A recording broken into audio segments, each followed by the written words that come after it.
Your life can look normal on the outside, but deep inside you may feel like something is quietly leaving you every day. You wake up, you do what you have to do, you answer messages, you think about other people, you worry about what will happen, you wonder who is changing, who is leaving, who is not giving you enough, who is judging you, who is ahead of you, and who has forgotten you. And slowly, without even noticing it, your own energy begins to move away from you. It goes into people who are not thinking about you. It goes into old pain that already happened. It goes into future problems that have not arrived. It goes into trying to be liked, trying to be chosen, trying to be understood, trying to be enough. Then one day, you sit with yourself and wonder why you feel so empty. You wonder why your heart feels tired. You wonder why you have no peace even when nothing terrible is happening. The truth is simple but powerful. You are not weak. You are not broken. You are not behind. You are simply giving too much of your life force away. The energy that was meant to support you has been flowing into everything except you. You may be giving your best thoughts to people who only give you confusion. You may be giving your deepest care to situations that keep hurting you. You may be giving your peace to things you cannot control. You may be giving your morning, your night, your mind, your heart, and your body to problems that do not feed your soul.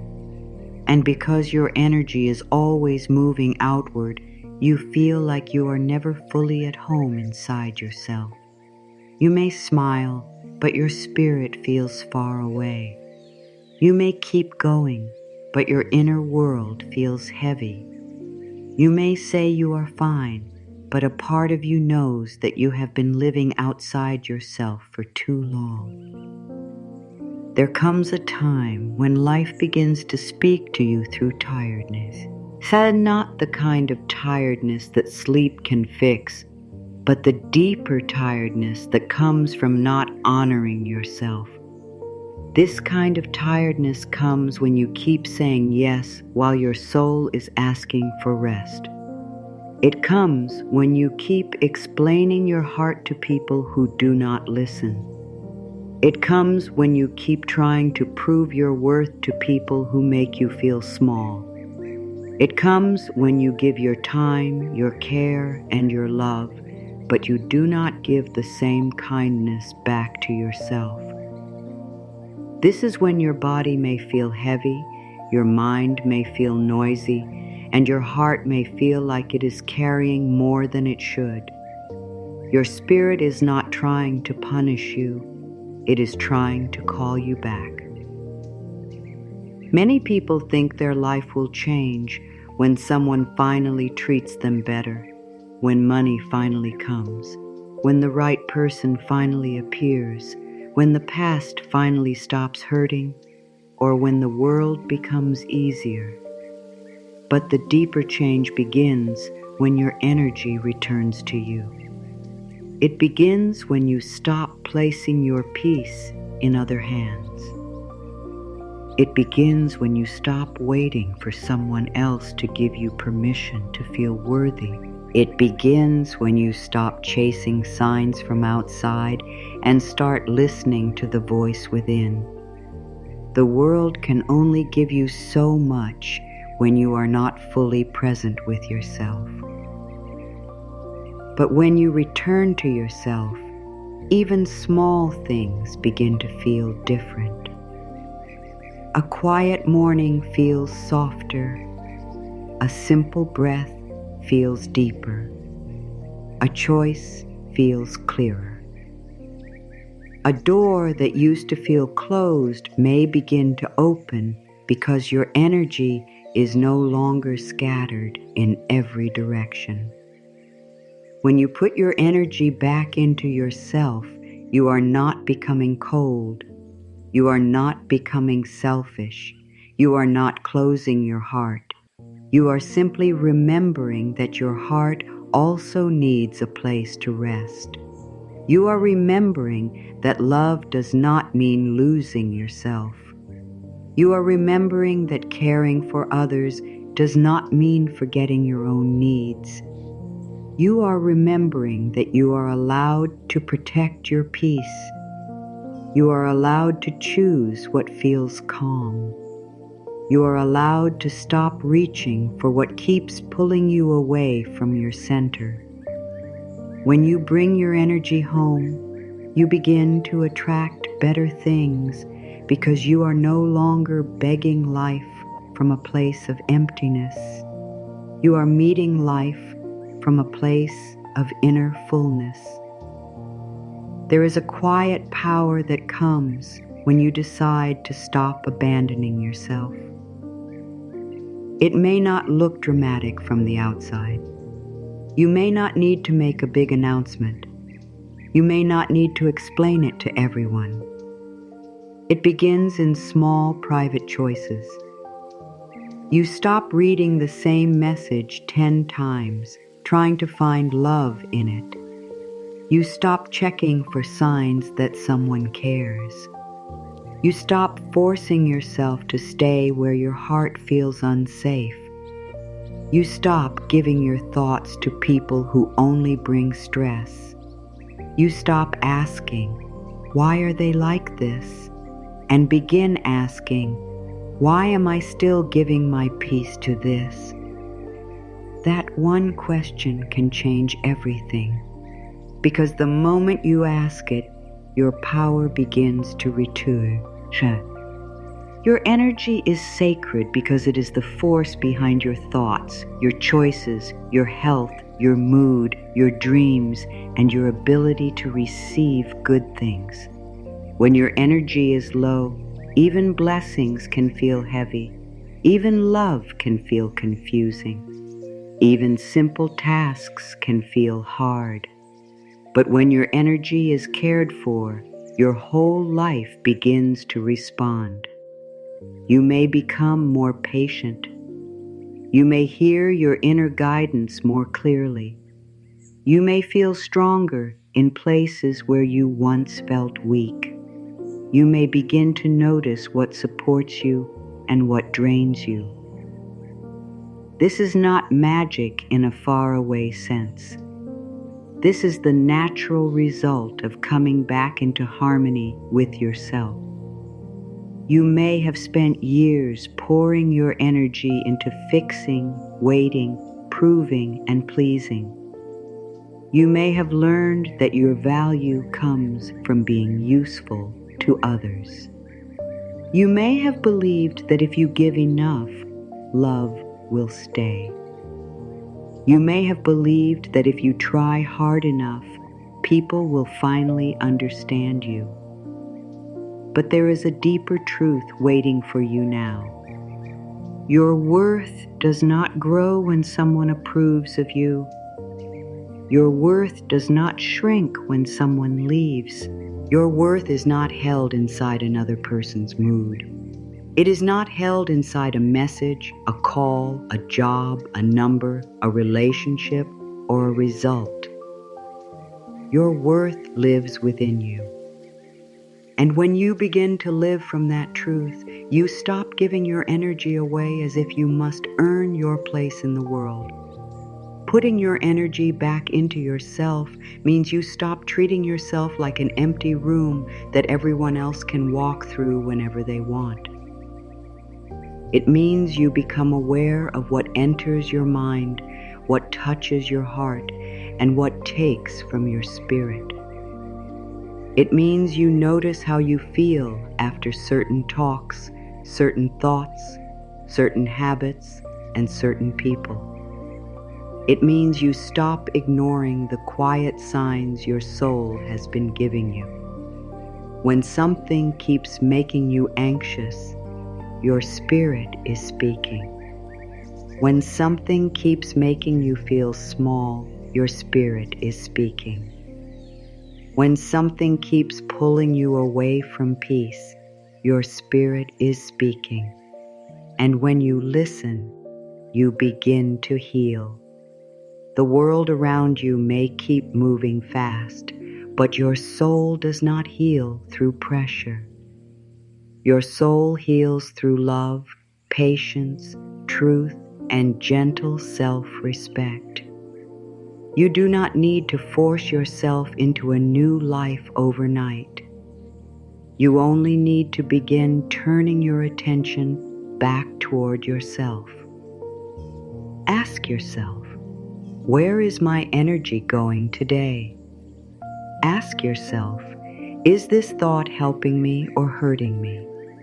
Ask yourself, am I giving my peace to something that cannot give me peace back? These simple questions are like small lights. They help you see where you have been leaving pieces of yourself behind. At first, returning to yourself may feel strange because you may be used to living for everything outside of you. You may be used to checking how others feel before checking how you feel. You may be used to keeping the peace even when your own heart is not peaceful. You may be used to carrying pain quietly because you do not want to bother anyone. But your life is not meant to be lived as a constant effort to be accepted. Your life is meant to be lived from the truth of your being. You are not here to spend every day proving that you deserve love. You are here to learn how to receive love, give love, and also be loved to yourself.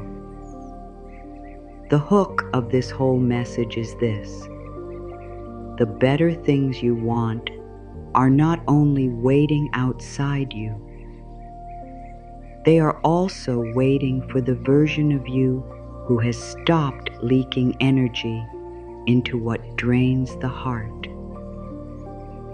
Better things can come when you are no longer tied to old fear. Better things can come when your mind is not filled with the same painful story. Better things can come when you are no longer chasing what makes you feel unwanted. Better things can come when you stop looking at your life through the eyes of lack and begin seeing yourself as someone who is already worthy of receiving. The outer world often shifts when the inner world becomes clear. This does not mean that every hard moment is your fault. It does not mean that you caused every painful thing. It does not mean you should blame yourself for what others did or did not do. It simply means that you have power now. You have the power to choose where your attention goes. You have the power to speak to yourself with love. You have the power to stop feeding thoughts that break you down. You have the power to stop chasing places where your soul cannot breathe.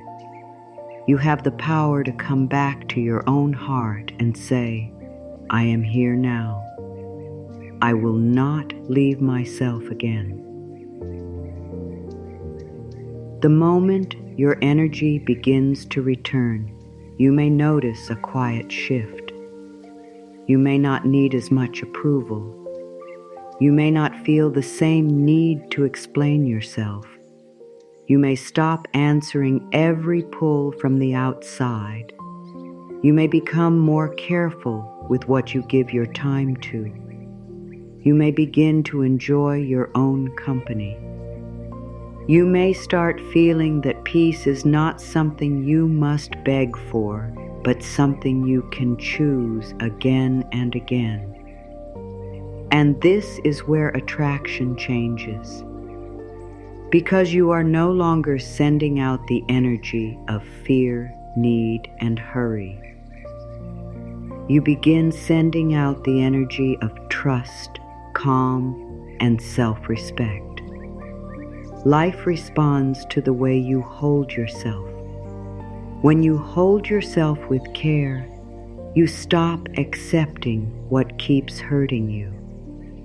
When you hold yourself with love, you stop speaking to yourself as if you are your own enemy. When you hold yourself with respect, you stop letting every outside event decide your inner state. This is not about being perfect.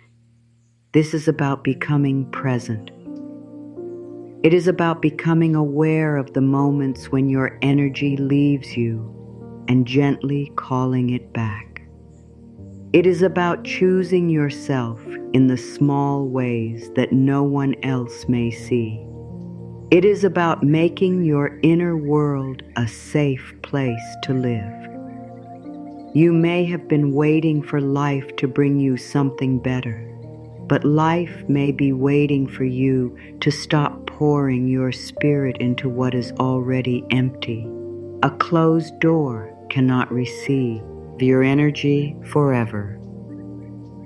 A painful memory cannot be your home forever.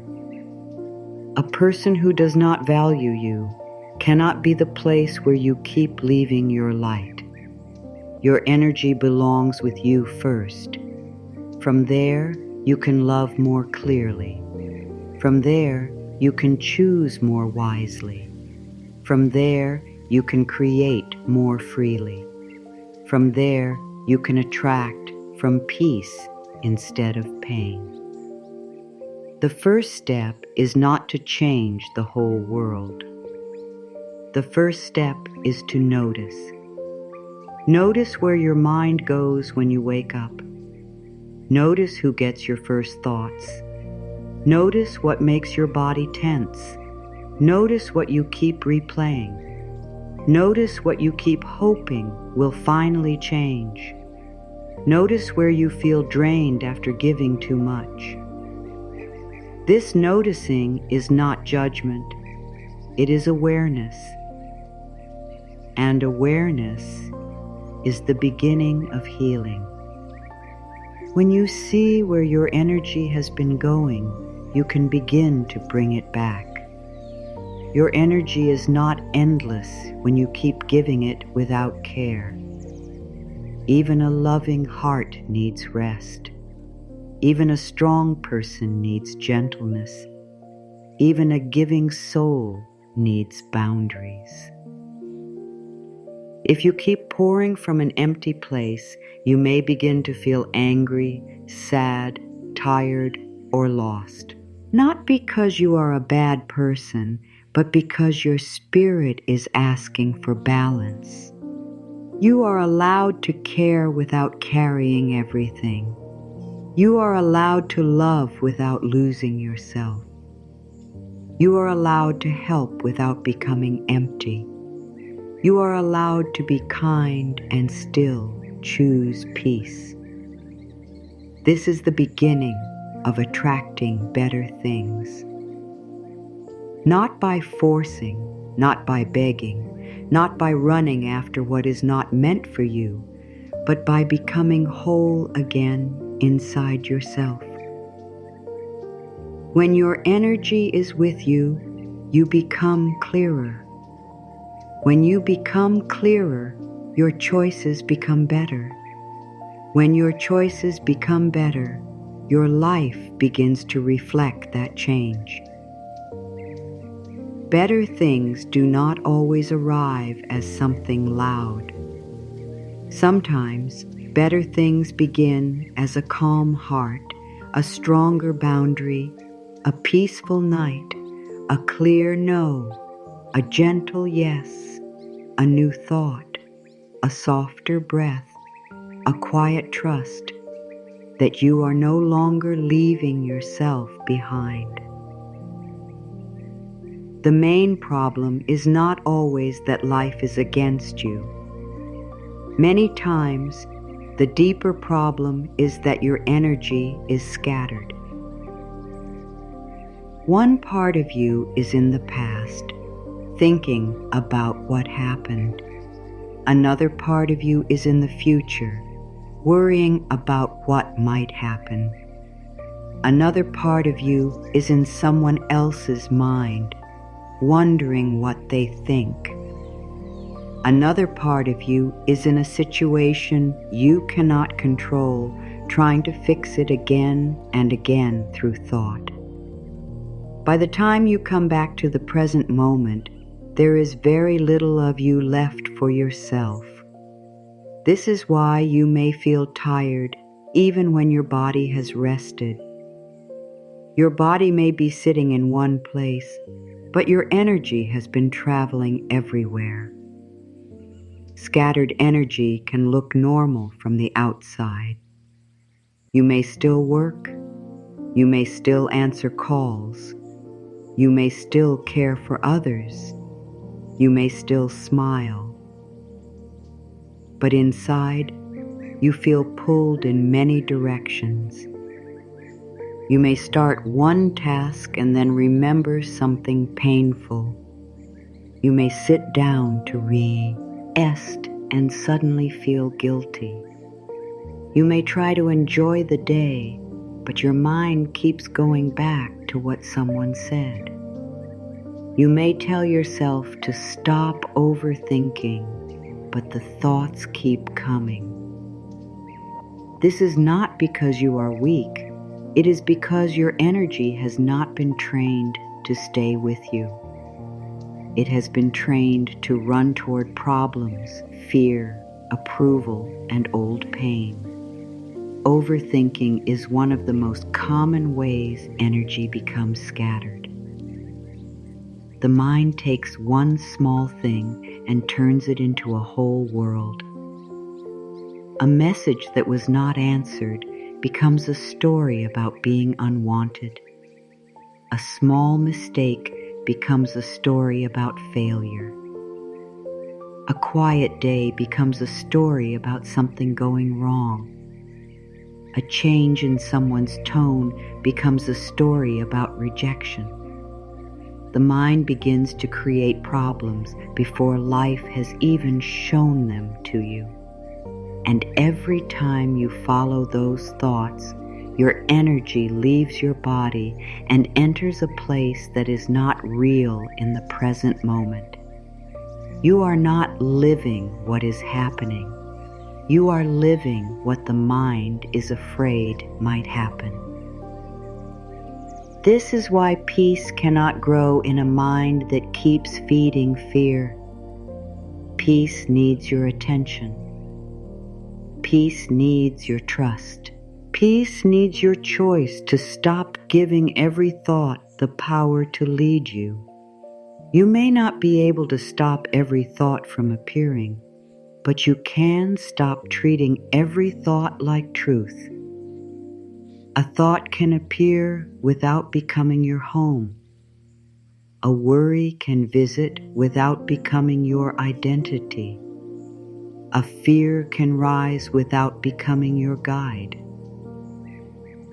When you understand this, you begin to take your energy back from the noise inside your mind. Another way energy becomes scattered is through the need for approval. You may ask yourself, do they like me? Did I say the wrong thing? Am I doing enough? Do I look good enough? Am I being judged? Should I explain more? Should I change myself so they feel comfortable? These questions may seem small, but they take a lot from your spirit. When your energy is always trying to manage how others see you, you begin to lose touch with how you see yourself. You begin to live as if your worth is a mirror held by other people. But mirrors outside you can break, change, disappear, or lie. Your true worth must be held within you. When you depend on outside approval, your inner peace becomes very easy to disturb.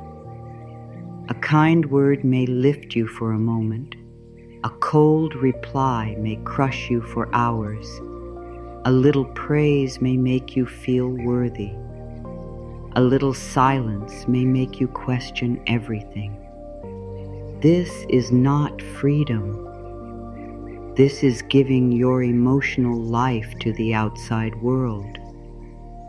And the outside world is always changing. People have their moods. People have their wounds. People have their own fears and limits. You cannot build peace on something so unstable. You must build it inside yourself. Scattered energy also happens when you chase people who are not fully present with you. Chasing does not always look like running after someone.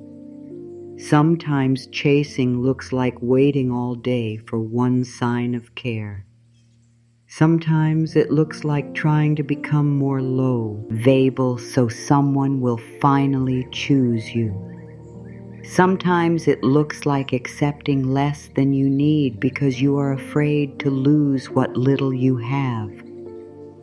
Sometimes it looks like staying attached to a person's potential instead of seeing their present actions. Every time you chase, your energy moves away from your own center and into someone else's hands.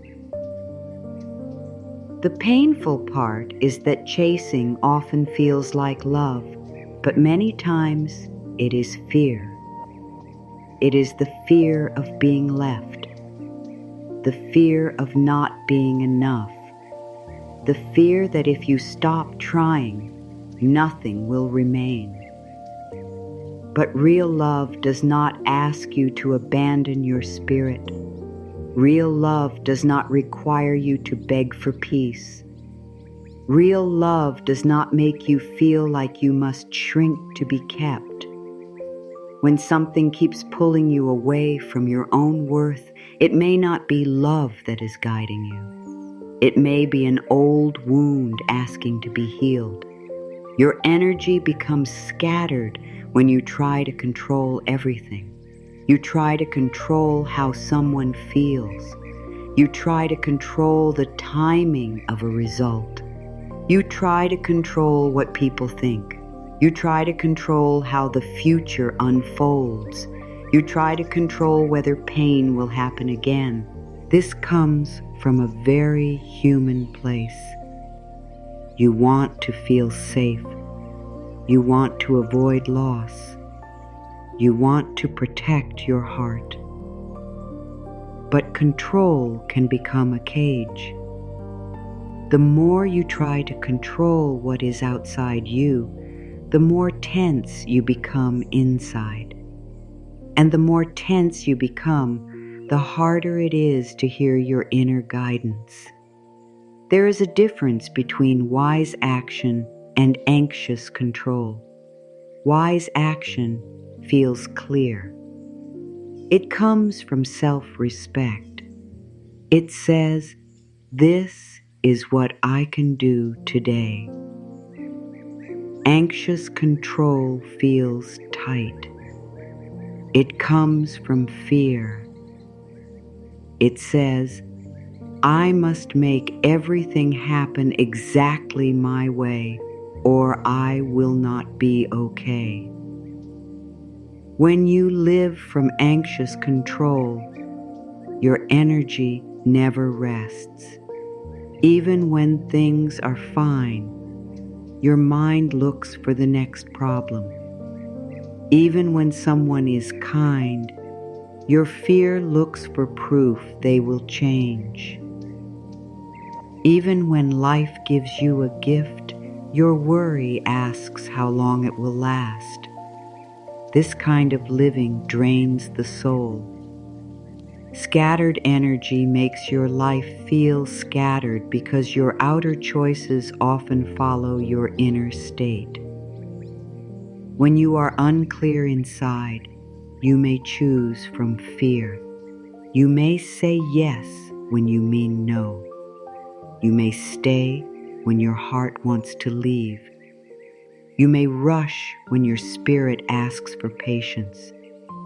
You may settle because you do not feel worthy of more.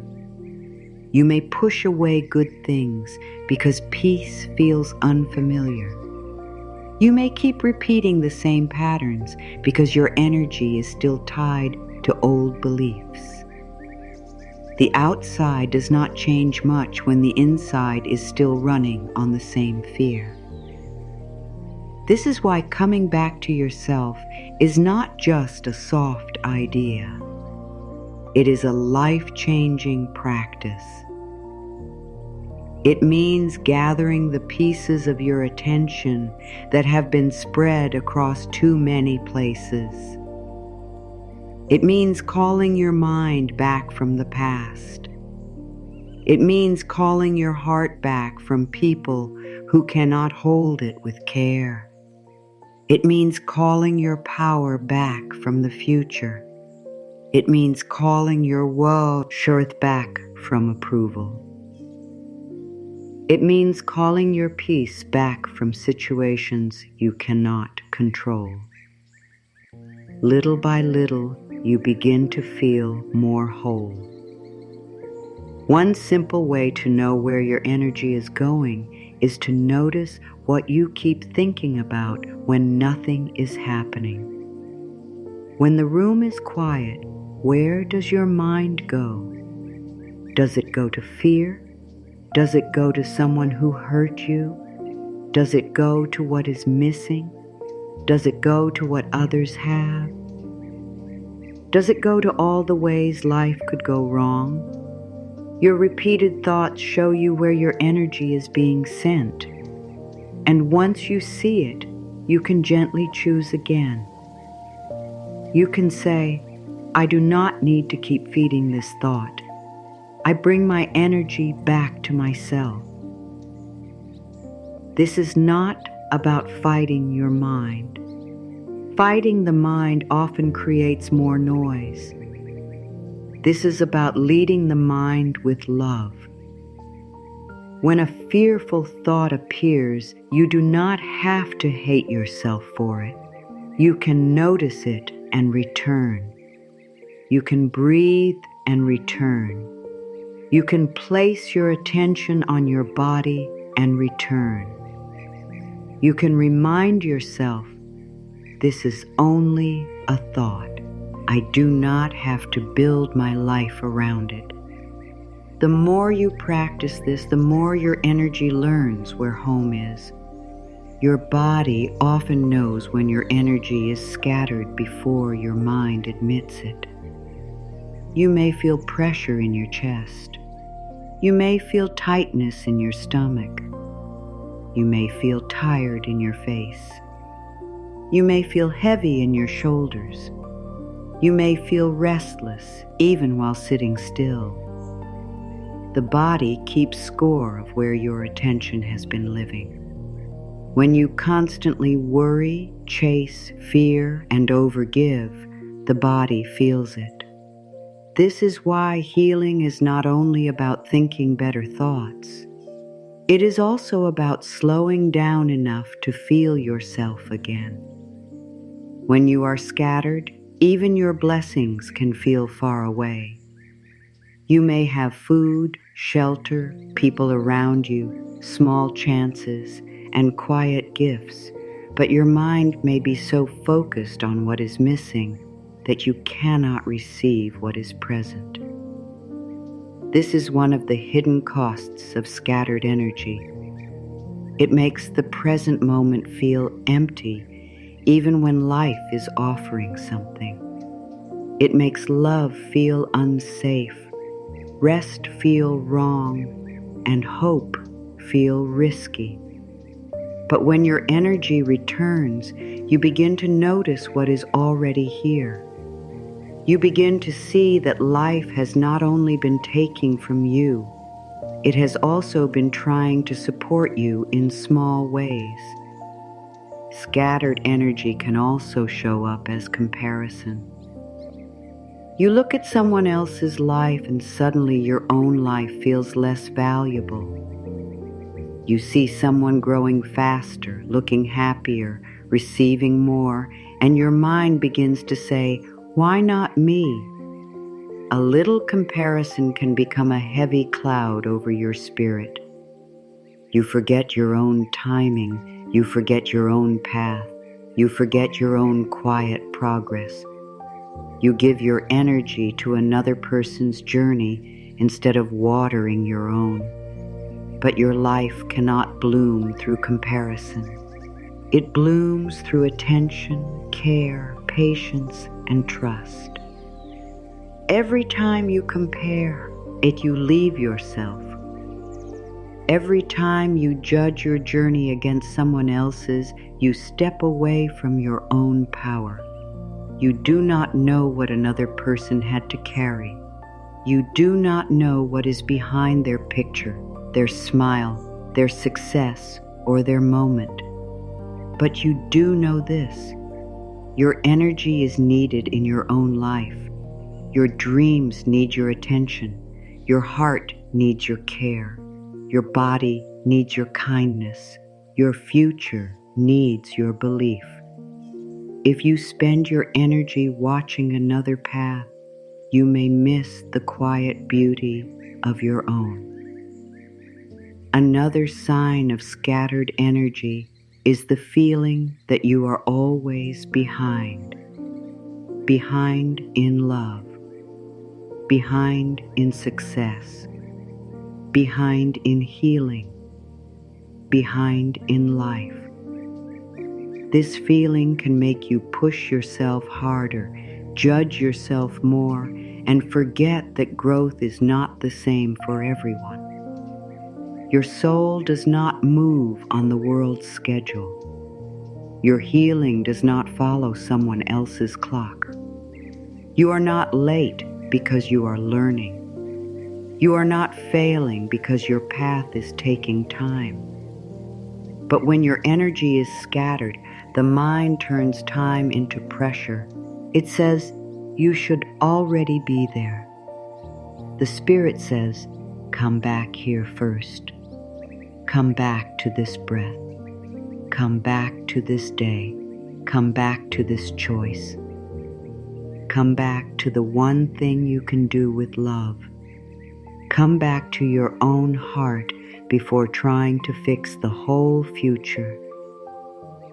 Life becomes softer when you stop forcing yourself to live 10 steps ahead. You are not meant to carry every future moment today. You are meant to meet this moment with as much presence as you can. Presence gathers energy, fear scatters it. When your energy is scattered, you may also find it hard to receive. Someone may offer kindness, but you doubt it. Life may open a door, but you fear it will close. A chance may appear, but you feel unready. Love may come near, but old pain says, "Do not trust this." This happens because scattered energy keeps you in survival mode. You are always looking for danger even when something good is standing in front of you. To receive better things, your energy must feel safe enough to stay present. That safety begins inside. This is why self-talk matters so much.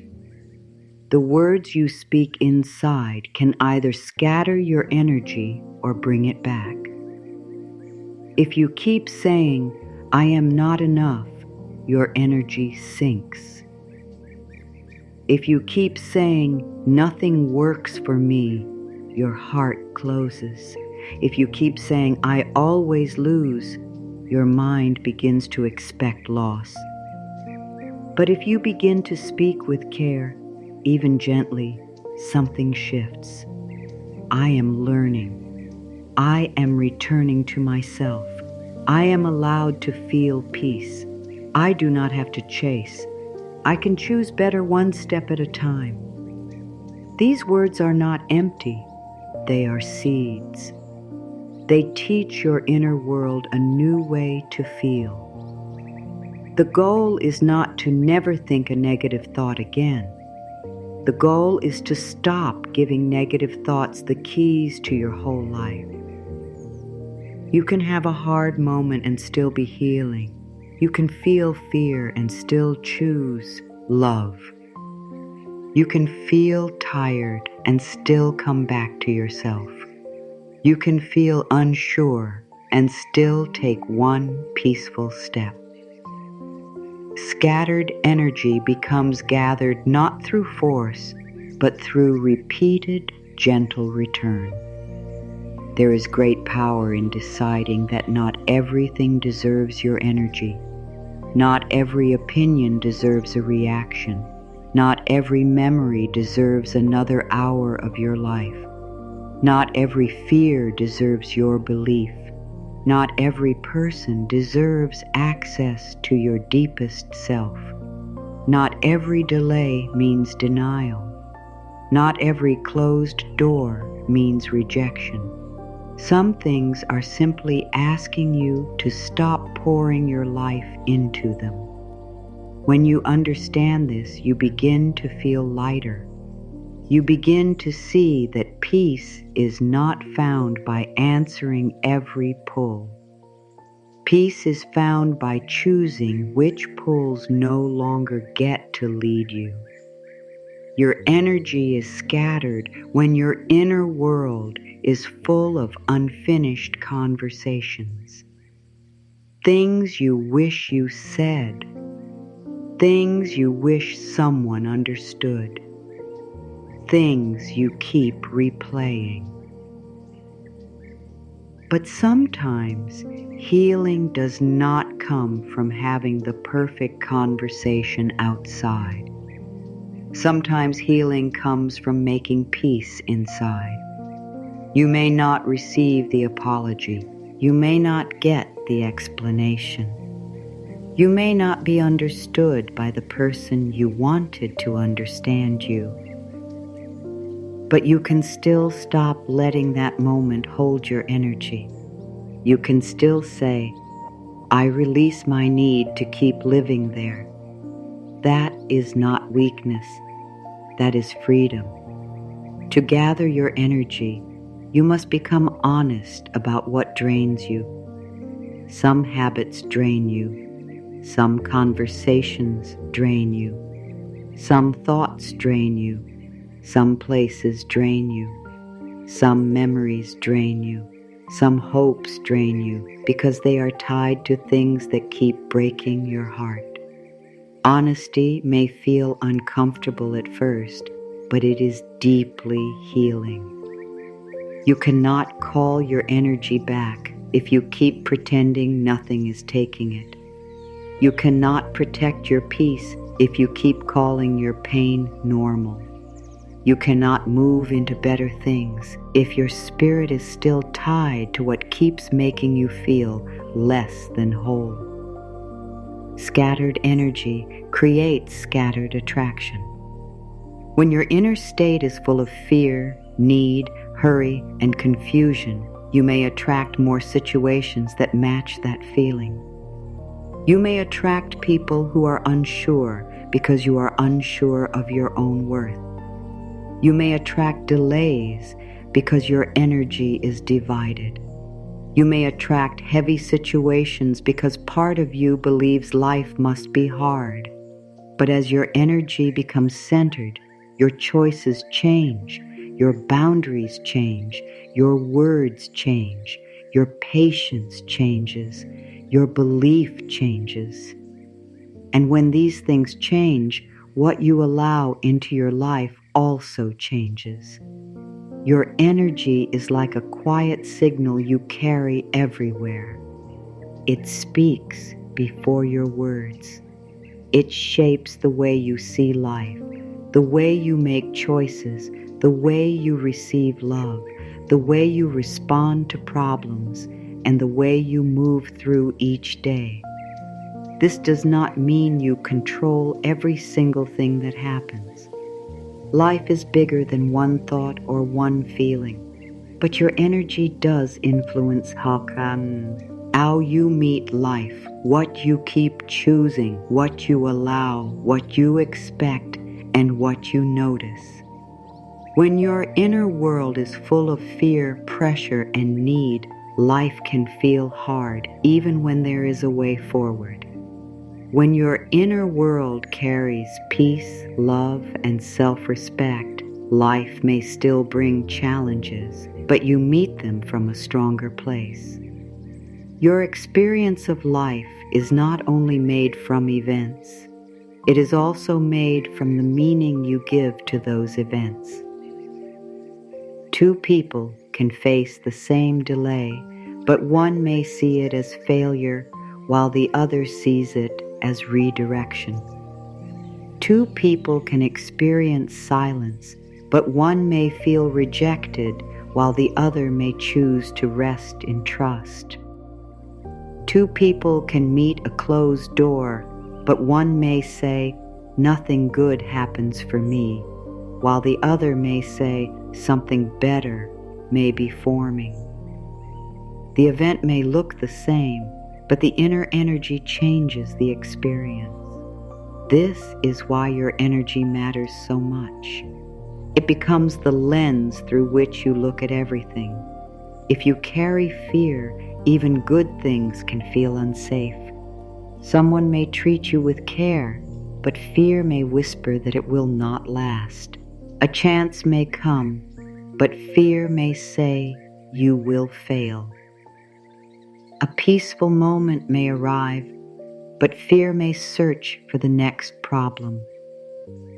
Fear does not allow the heart to rest.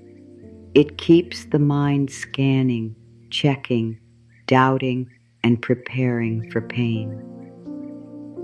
When fear becomes your main energy, life begins to feel like something you must survive instead of something you can receive. You may still have good things around you, but your nervous heart cannot fully enjoy them. If you carry pressure, life feels like a race. You feel as if you must fix everything now, heal everything now, understand everything now, and become someone better now.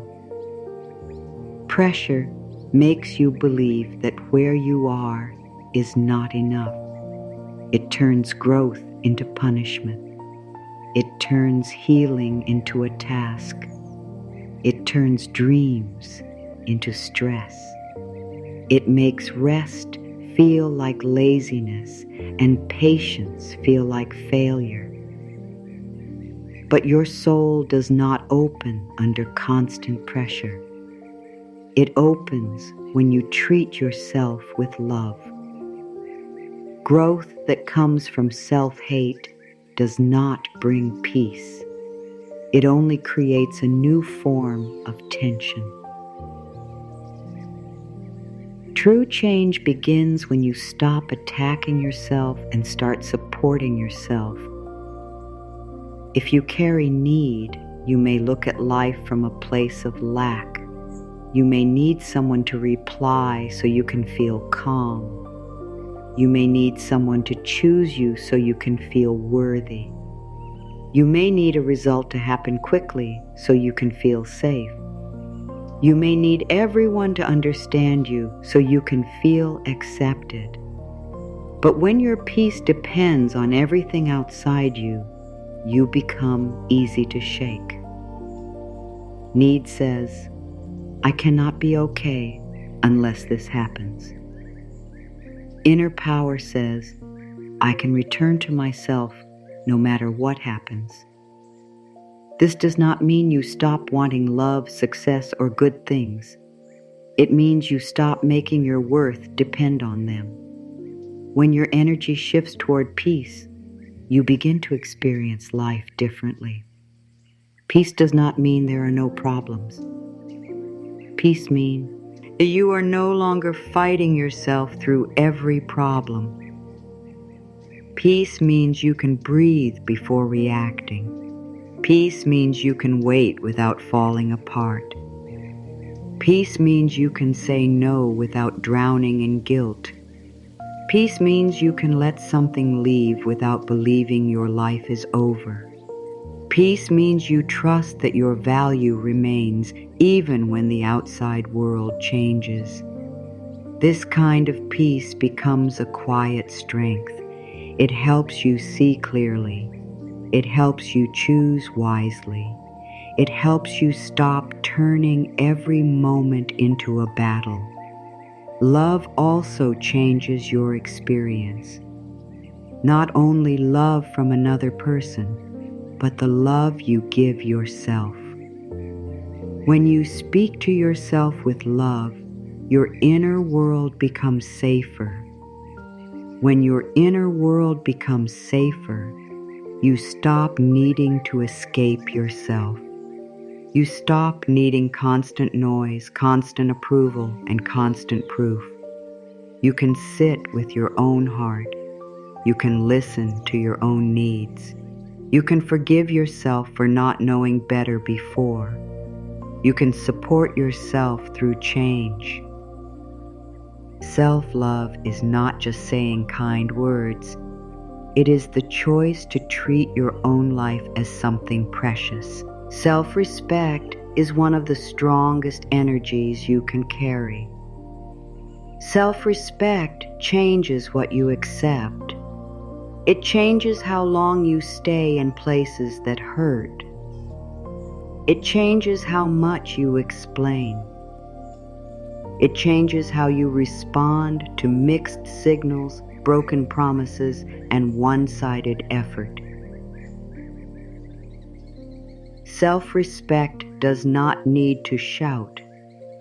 It simply knows when something is not right for the soul. When you carry self-respect, you stop asking, "How can I make them choose me?" and start asking, "Does this feel healthy for me?" You stop asking, "How can I prove I am enough?" and start knowing, "I am enough, and my choices must reflect that." Your energy creates your experience because it guides your attention. If your energy is focused on lack, you will keep seeing what is missing. If your energy is focused on fear, you will keep looking for what could go wrong.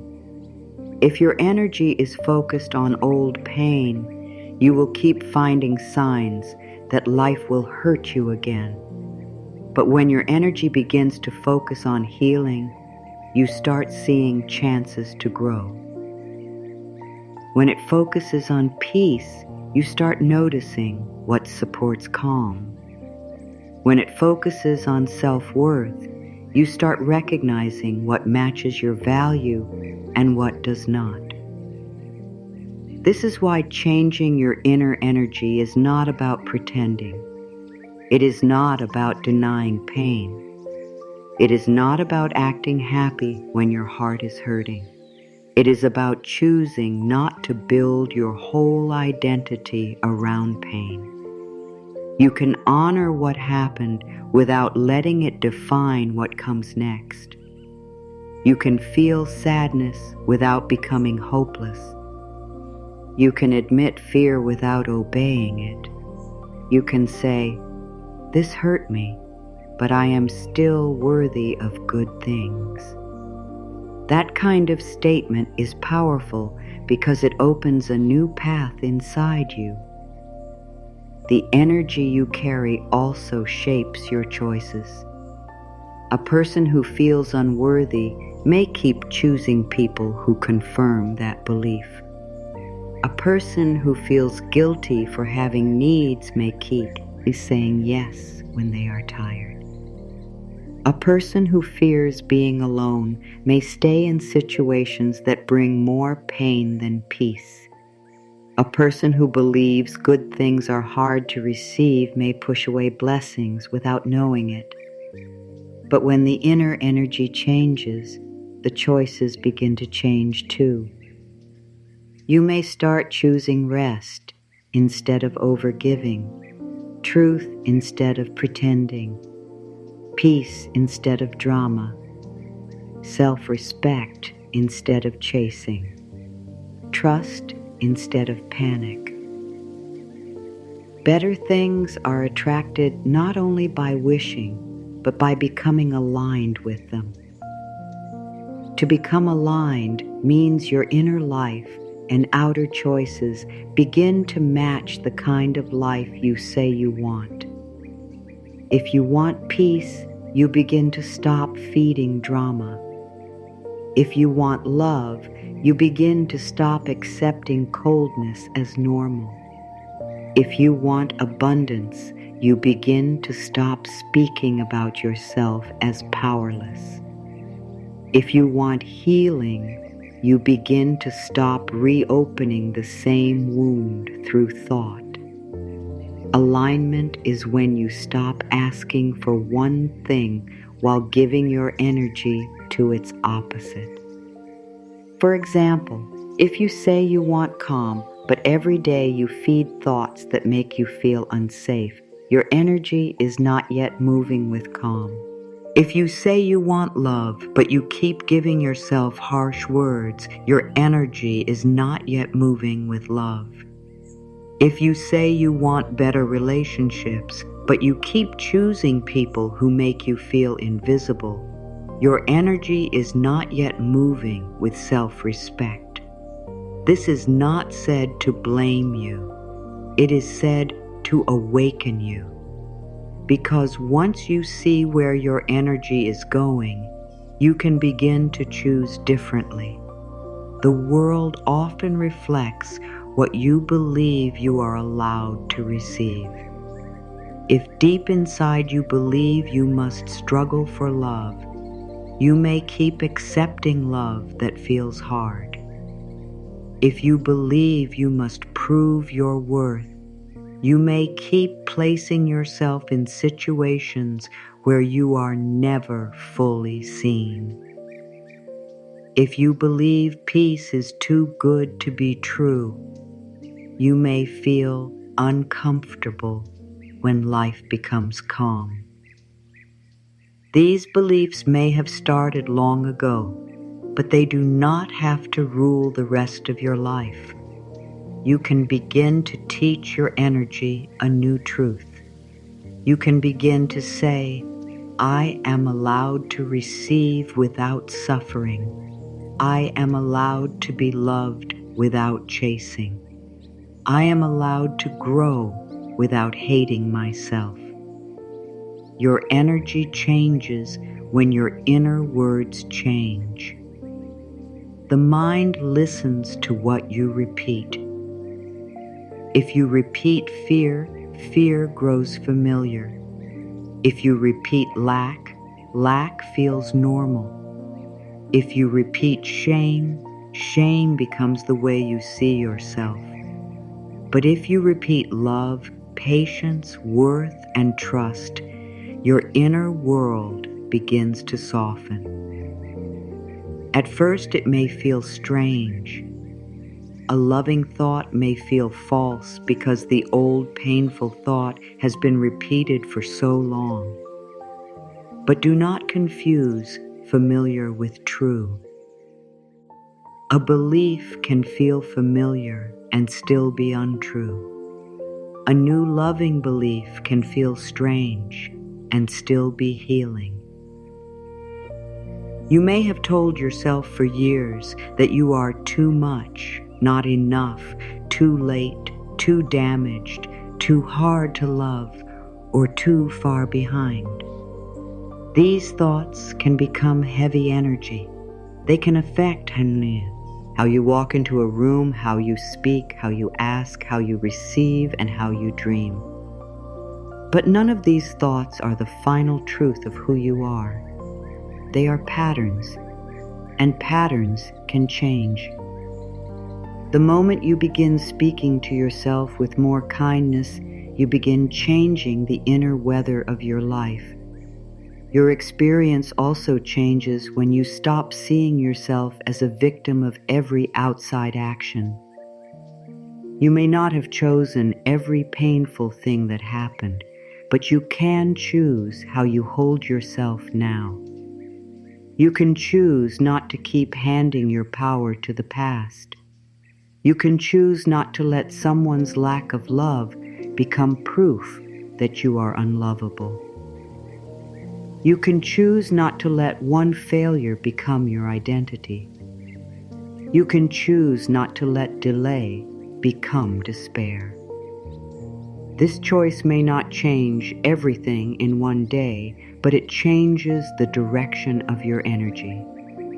There is a soft strength in saying, I am no longer available for thoughts that destroy me. This does not mean a negative thought will never come. It means you will not sit with it for hours and feed it like it is your truth. You can notice it, breathe, and choose another thought. You can say, I have felt this before, but I do not have to follow it today. Each time you do this, you are not only thinking differently, you are becoming different inside. You are training your energy to return to love instead of fear. When your energy becomes more loving, you may find that some things naturally leave your life. This can feel painful at first, but it can also be a sign of healing. The things that matched your old fear may not fit your new peace. The people who benefited from your lack of boundaries may not enjoy your self-respect. The habits that once helped you escape may not feel good anymore. The situations that once felt normal may begin to feel too heavy. This does not mean life is falling apart. It may mean your energy is rising into a healthier place. As your inner world shifts, you may also begin to attract better things because you are making room for them. You cannot receive new peace while holding tightly to old chaos. You cannot receive healthy love while chasing what keeps hurting you. You cannot receive new chances while telling yourself nothing will work. You cannot receive ease while believing you must suffer to deserve good things. Making room is not only about removing people or things. It is also about removing old stories, old fears, and old ways of treating yourself. The energy of self-respect says, I do not need to beg for what is meant to meet me with care. The energy of peace says, I can wait without losing myself. The energy of love says, I can hold my heart gently even while life is changing. The energy of trust says, I do not need to control every detail to believe that something good can unfold. These energies do not make you passive. They make you powerful in a calm way. They help you take action without panic. They help you love without losing your center. They help you dream without punishing yourself for where you are now. Your energy creates your experience in the way you respond to closed doors.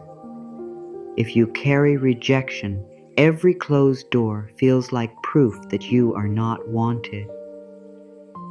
If you carry trust, a closed door may still hurt, but it does not destroy your sense of worth. You may say, this was not the path, but I am still guided.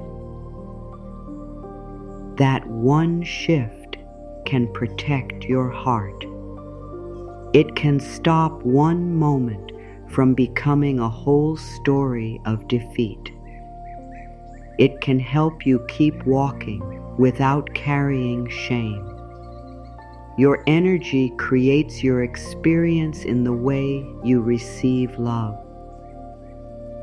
If you carry fear, you may test love, doubt love, chase love, or run from love.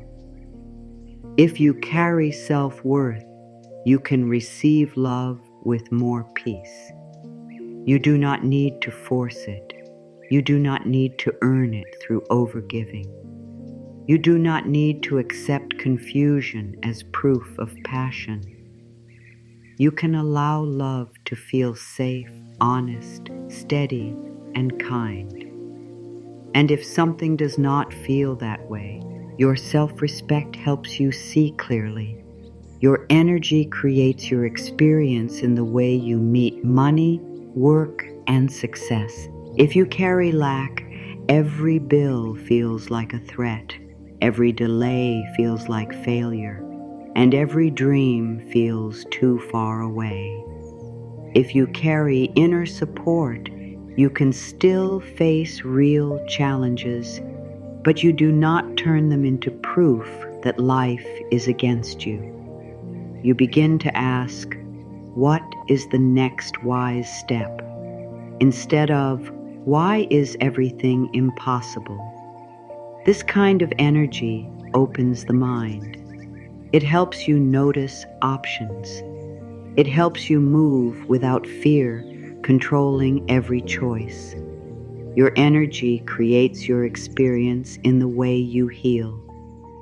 If you carry shame, healing feels like proof that something is wrong with you. If you carry love, healing becomes a return to yourself. You stop asking, why am I not better yet? And begin asking, what does my heart need today? That question is gentle, but it is powerful. It turns healing from pressure into care. It helps you stop treating yourself like a problem and start treating yourself like someone worthy of patience. The more you bring your energy back into yourself, the more you become a clear space for better things. You no longer send mixed signals through your choices. You no longer say you want peace while staying loyal to chaos. You no longer say you want love while abandoning yourself. You no longer say you want growth while speaking to yourself with cruelty. You begin to live in agreement with what you desire. This agreement is the heart of alignment. Alignment does not mean every day is perfect. It means you return when you drift. It means you notice when fear takes over and gently choose again. It means you forgive yourself when you repeat an old pattern and then take your energy back. It means you stop using mistakes as proof that you cannot change. It means you understand that becoming new is a process and every loving choice matters. There is a deep spiritual truth in this. What you carry within you becomes the place from which you meet the world. If you carry the belief that you are abandoned, you may see abandonment everywhere. If you carry the belief that you are supported, you may begin to notice support in places you once missed. If you carry the belief that you are unworthy, you may shrink around good things. If you carry the belief that you are worthy, you may stand more open to receive. The world is not always simple, but your inner state does shape your path through it.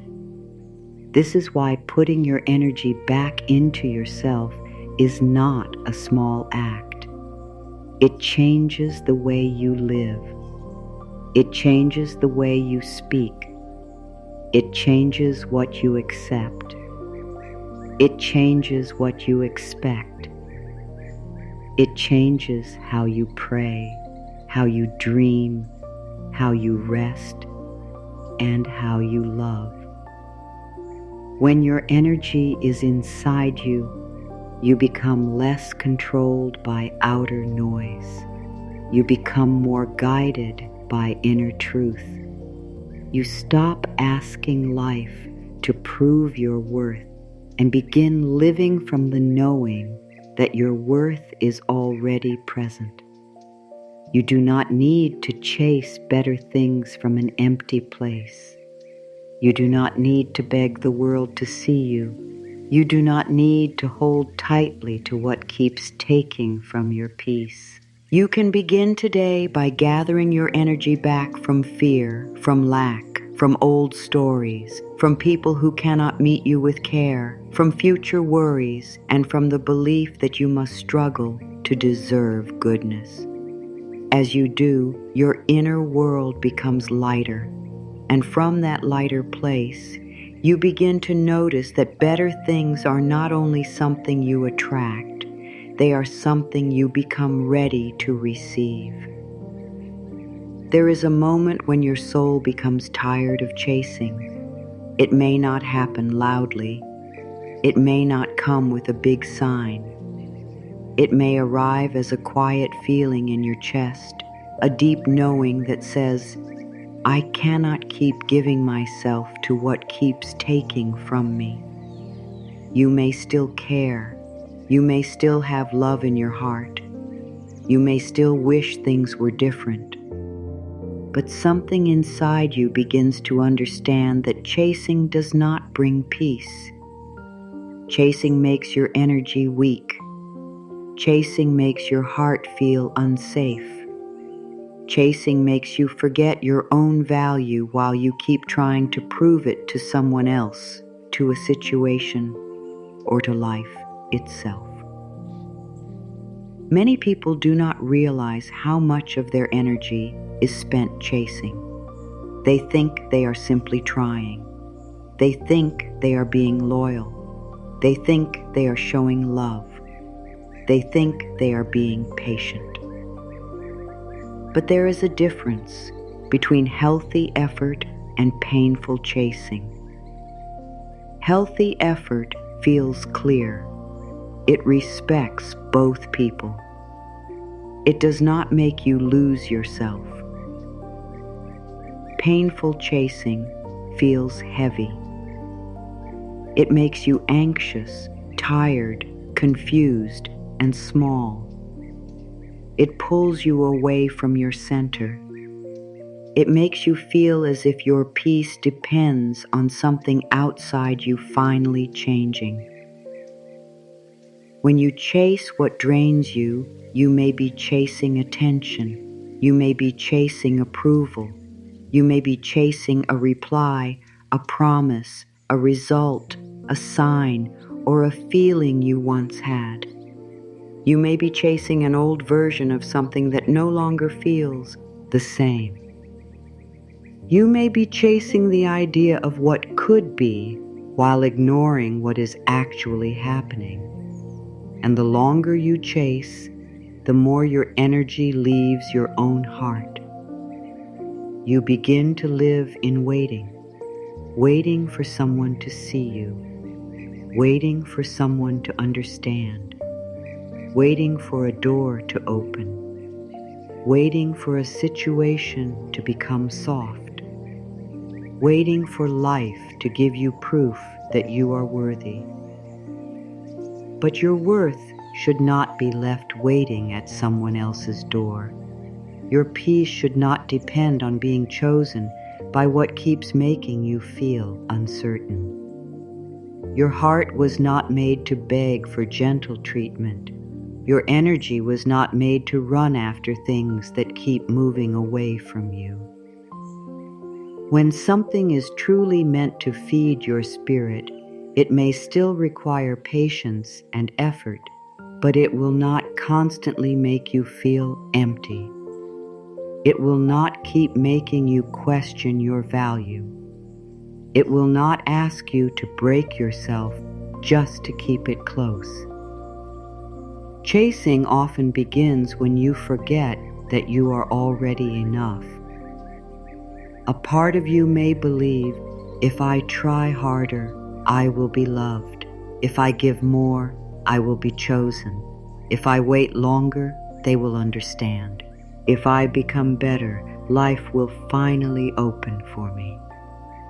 These thoughts sound like hope, but many times they are fear wearing a soft face.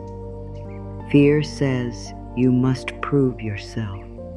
Fear says you must earn what should come with care.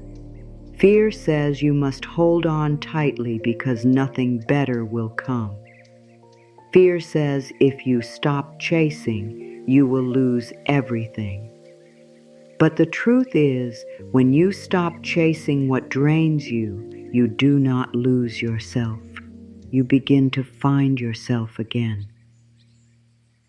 There is a quiet pain in giving energy to something that does not give energy back.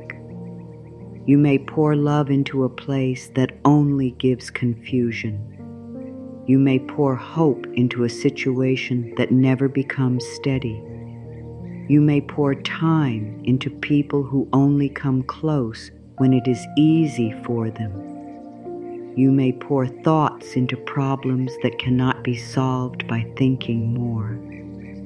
And each time you pour from yourself without being restored, your spirit becomes more tired. This tiredness is not weakness. It is your inner wisdom telling you that the exchange is not balanced. Your energy needs balance. It needs space to return. It needs moments where you are not reaching, not proving, not waiting, not checking, not trying to make something happen by force. When your energy is always chasing, your inner world stays in a state of need. You may wake up already looking for proof. You may check your phone before checking your heart. You may let another person's silence decide your mood. You may let one delay make you feel rejected by life. You may spend the whole day giving attention to what is absent while ignoring what is present. This is how chasing slowly takes over your inner life. To stop chasing does not mean you stop caring. It means you stop abandoning yourself in the name of care. It means you stop running after things that keep teaching your heart fear. It means you stop confusing struggle with love. It means you stop believing that the harder something hurts, the more meaningful it must be. Not everything that pulls on your heart is meant to be your home. Some things pull on your heart because they touch an old wound. Some things feel hard to release because they are connected to a belief that you are not enough. Some things feel familiar, not because they are right, but because they match pain you have known before. This is why stopping the chase can feel uncomfortable at first. When you are used to giving your energy away, peace can feel strange. When you are used to waiting for someone else to decide your worth, choosing yourself can feel lonely. When you are used to trying to control outcomes, surrender can feel scary. But the discomfort of returning to yourself is different from the pain of losing yourself. One leads to healing, the other leads to more emptiness. One asks you to grow, the other asks you to keep shrinking. You may notice that when you stop chasing, the mind begins to panic. It may say, "What if they forget me? What if nothing comes? What if I made a mistake? What if I should do more?" But beneath those questions is a deeper fear. What if I am not enough just as I am? This is the root that must be healed. Because as long as you believe you are not enough, you will keep chasing things that make you prove yourself. You will keep giving more than your spirit can afford. You will keep mistaking anxiety for connection. You will keep accepting crumbs and calling them signs. The moment you begin to stop chasing, you send a new message to your inner world. You say, I matter too. You say, my peace is important. You say, I do not need to run after what cannot meet me with love. You say, I can allow what is meant for me to come without losing myself. This message may feel small at first, but it is powerful. Every time you choose not to chase, you place your energy back in your own hands. You begin to feel your own presence again. You begin to remember that life is not only about getting what you want, it is also about becoming someone who no longer accepts what breaks their spirit. Chasing drains you because it keeps you focused on lack. It tells you that something is missing and that you must go outside yourself to get it. It makes your inner state depend on another person, another result, another moment. But when you stop chasing, you begin to meet yourself with the love you were trying to get from outside. You start asking, what do I need right now? Instead of, how can I make them give me what I need? You start asking, does this feel peaceful? Instead of, how can I make this work at any cost? These questions bring power back to you. There are things in life that are worth effort, but nothing that is truly good for your soul will require you to abandon your dignity.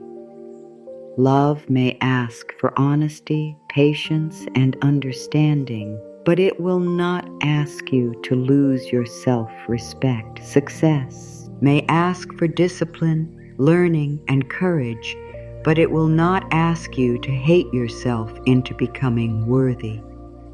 Healing may ask for time, reflection, and truth, but it will not ask you to punish yourself forever. If something keeps taking your peace and calling it growth, look deeper. If something keeps making you feel small and calling it love, look deeper. If something keeps draining your heart and calling it loyalty, look deeper. Your soul knows the difference between being challenged and being drained. A challenge can help you grow. A drain only leaves you empty. A challenge may stretch you, but it also teaches you. A drain repeats the same pain without real movement. A challenge may feel uncomfortable, but it still has respect inside it. A drain makes you feel like you are always giving and never arriving. When you learn this difference, you stop saying yes to every hard thing. You begin to ask whether the hard thing is helping you become more whole or just keeping you stuck. One of the deepest forms of chasing is chasing closure. You may feel that you cannot move forward until someone explains, apologizes, or understands your pain. You may keep going back in your mind trying to find the missing piece. You may imagine what you would say, what they would say, how the conversation would finally heal something. But sometimes closure does not come from another person. Sometimes closure comes when you stop giving your life to the hope that someone else will make the pain make sense. Sometimes closure is the moment you say, I may never receive the answer I wanted, but I can still choose peace. This does not mean the pain did not matter. It means your future matters too. It means your energy deserves to move forward. It means you can stop standing in front of a closed chapter, waiting for it to open and bless you. You can bless yourself by leaving the chapter with love. You can say, I learned, I felt, I grew, I released the need to keep living there. That is not forgetting. That is freedom. That is your energy coming back from the past into the present. Chasing also shows up when you try to force timing. You may want something so badly that every delay feels like rejection.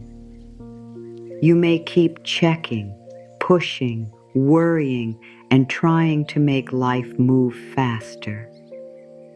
But forced energy often creates more tension. It makes you feel as if life is against you when life may simply be arranging things in a way you cannot yet see. There is a difference between taking action and trying to force the whole path. Take action with faith. Do what is yours to do. But do not turn every moment into pressure. Your energy does not need to fight time to receive what is right. When you stop chasing, you create space. At first, the space may feel empty.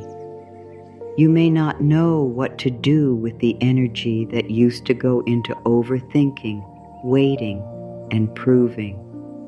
But this space is sacred. This is where our true self can breathe. This is where new ideas can enter. This is where your body can rest. This is where your heart can soften. This is where life can bring something that is not born from fear. The space you create by no longer chasing is not a loss. It is an opening. In that space, you begin to hear yourself again. You may hear desires you ignored. You may hear truths you avoided. You may hear your body asking for rest. You may hear your heart asking for gentleness. You may hear your inner voice saying, "This is not where I belong anymore." When your energy is tied to chasing, these quiet messages are hard to hear. But when you stop running after what drains you, your own wisdom becomes clearer. You are allowed to stop chasing people who only give you confusion. You are allowed to stop chasing approval from people who do not understand your path. You are allowed to stop chasing a version of yourself that was built from pressure and fear. You are allowed to stop chasing a life that looks good outside but feels heavy inside. You are allowed to stop chasing anything that makes you feel far away from your own soul. This is not giving up. This is choosing to stop wasting sacred energy in places where your spirit cannot grow. Better things are not attracted by desperate energy. Better things come more easily when you are grounded, clear, and connected to your own worth. Desperate energy says, "I need this to happen so I can be okay." Grounded energy says, "I welcome what is right, but I will not abandon myself while I wait." Desperate energy holds too tightly. Grounded energy allows life to move. Desperate energy accepts less because it fears having nothing. Grounded energy trusts that losing what drains you creates room for what supports you. When you stop chasing, your energy becomes cleaner, your choices become wiser, your heart becomes calmer. You begin to notice what comes toward you naturally and what only stays when you force it. This is an important difference. What is healthy for you may still require effort, but it will not require constant pulling. It will have some flow. It will have respect. It will have truth. It will not make you feel like you must keep shrinking to make it stay. There is a deep strength in letting things reveal themselves. You do not always have to push for proof. You do not always have to demand answers from life right away. Sometimes the most powerful thing you can do is step back and see what remains without your chasing. See who comes with care when you stop doing all the work. See what opportunities still feel aligned when you stop forcing. See what dreams remain alive when fear is no longer driving them. See what your heart says when it is not busy trying to be chosen. Stepping back is not a game. It is not a way to make someone miss you. It is not a method to control the outcome. It is a way to return to truth. When you step back with love, you give life room to show you what is real. You also give yourself room to feel what you have been ignoring. This kind of stepping back brings clarity, and clarity is a gift.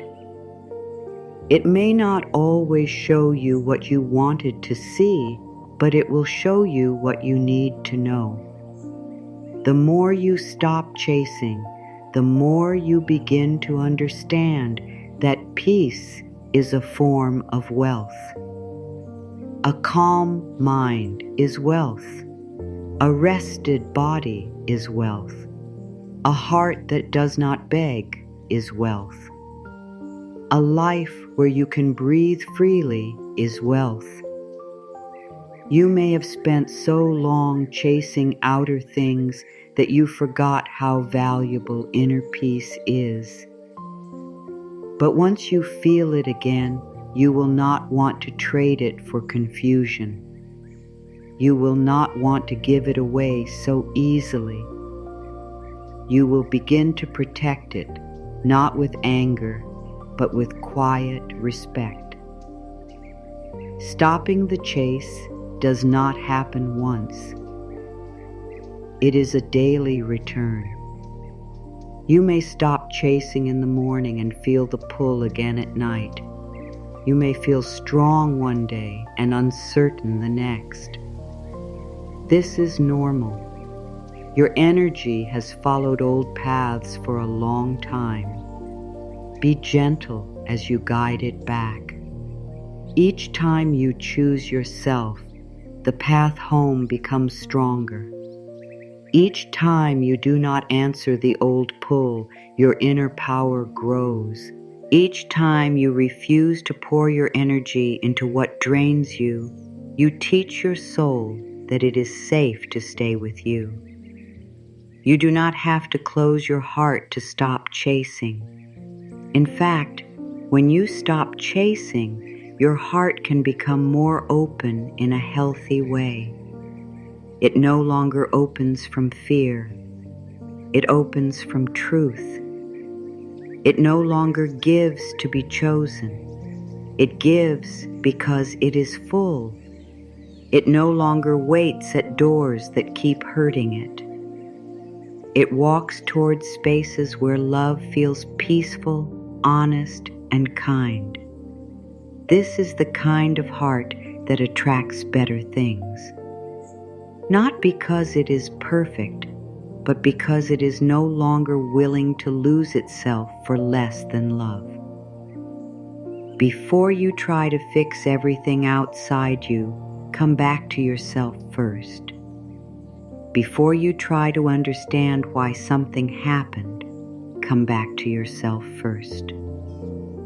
Before you ask why someone acted a certain way, why a door closed, why the timing changed, or why life feels uncertain, come back to yourself first.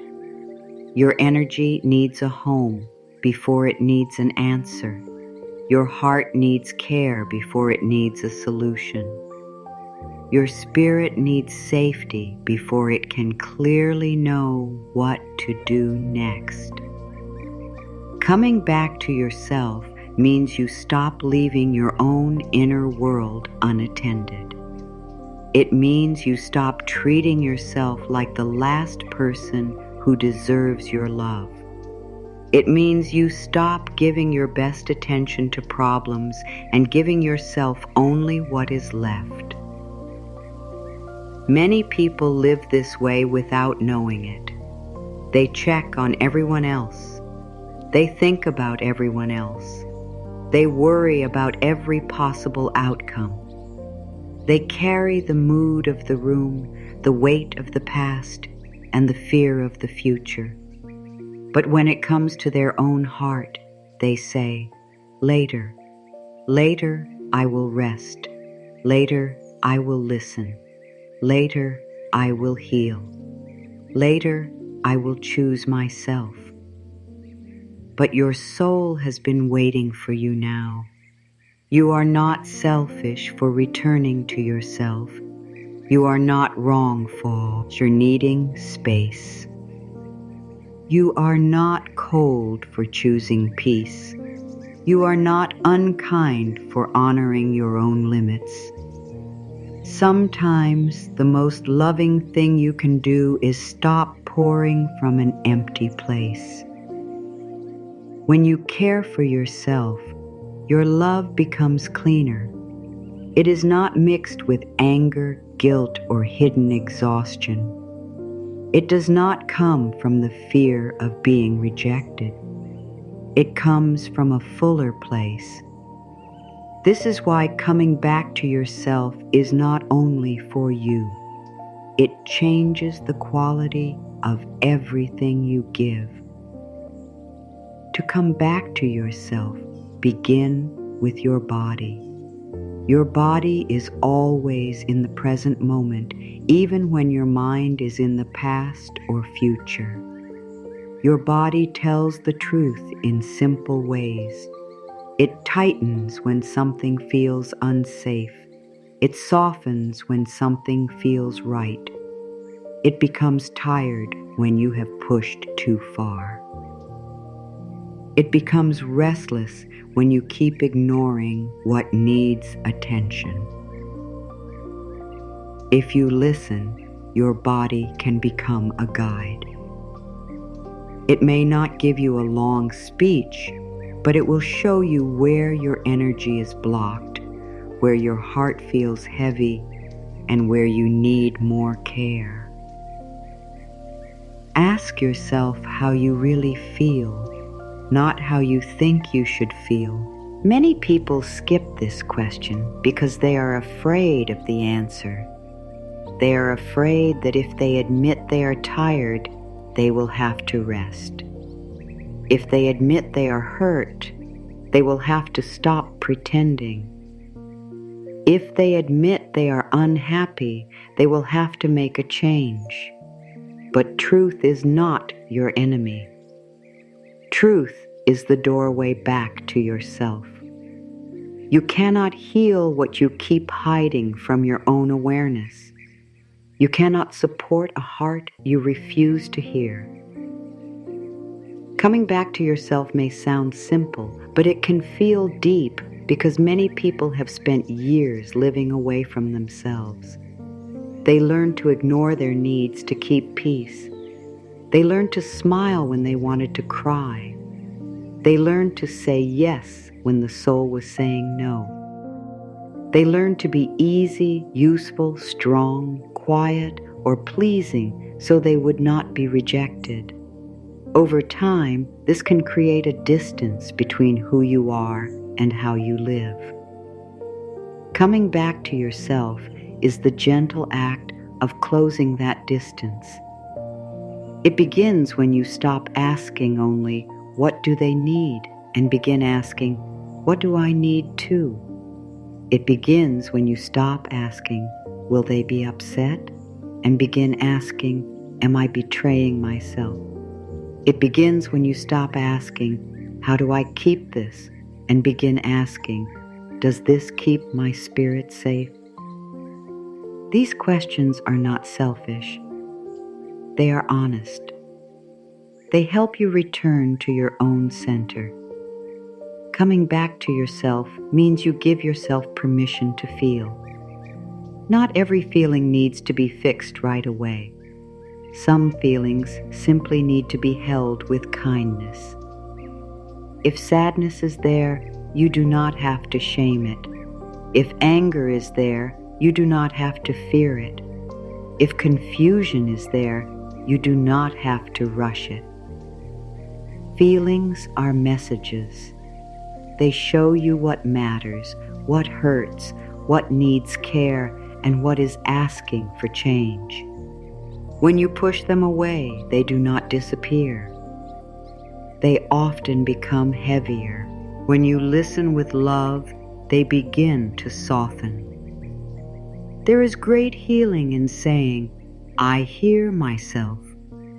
This simple sentence can touch places inside you that have felt ignored for years.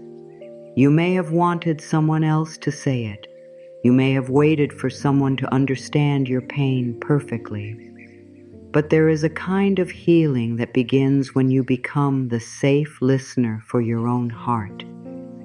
You do not need to judge every feeling.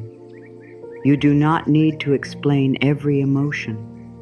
You can simply be present with yourself and say, "I am here, I am listening, I will not turn away from myself."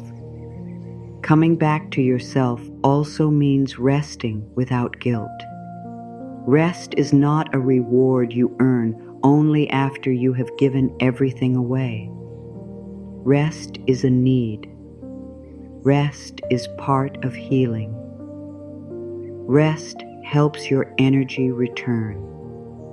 When you rest, your body repairs, your mind clears, and your spirit breathes. But many people feel guilty when they rest because they believe their worth comes from doing. They feel they must always be useful, active, giving, or improving. Yet a flower does not bloom by forcing itself every second. It needs light, water, and time. Your soul needs care too. Rest can be spiritual. A quiet moment can be spiritual. Saying no can be spiritual. Eating slowly can be spiritual. Walking without rushing can be spiritual. Turning off the noise can be spiritual. Choosing not to argue can be spiritual. Taking a deep breath before reacting can be spiritual. Spiritual growth is not only found in big practices, it is also found in the way you return to peace in ordinary moments. It is found in the way you treat yourself when no one is watching.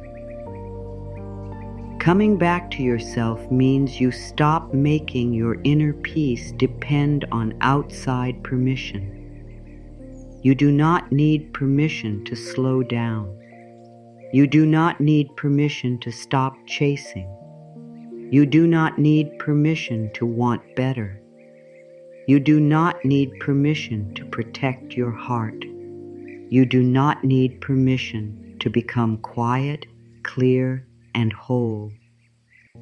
The part of you that keeps waiting for approval may be the part that was taught not to trust itself. But now you can learn again. you can learn to trust the gentle wisdom inside you. This trust grows through small choices. You trust yourself when you honor a feeling instead of dismissing it. You trust yourself when you keep a promise to your own heart. You trust yourself when you leave space before saying yes. You trust yourself when you stop explaining your boundary again and again. You trust yourself when you choose peace over pressure.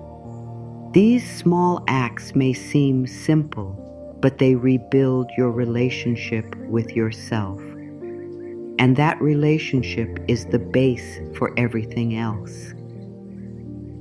If you are always leaving yourself to meet the world will feel too powerful. Every opinion will feel heavy. Every change will feel like a threat.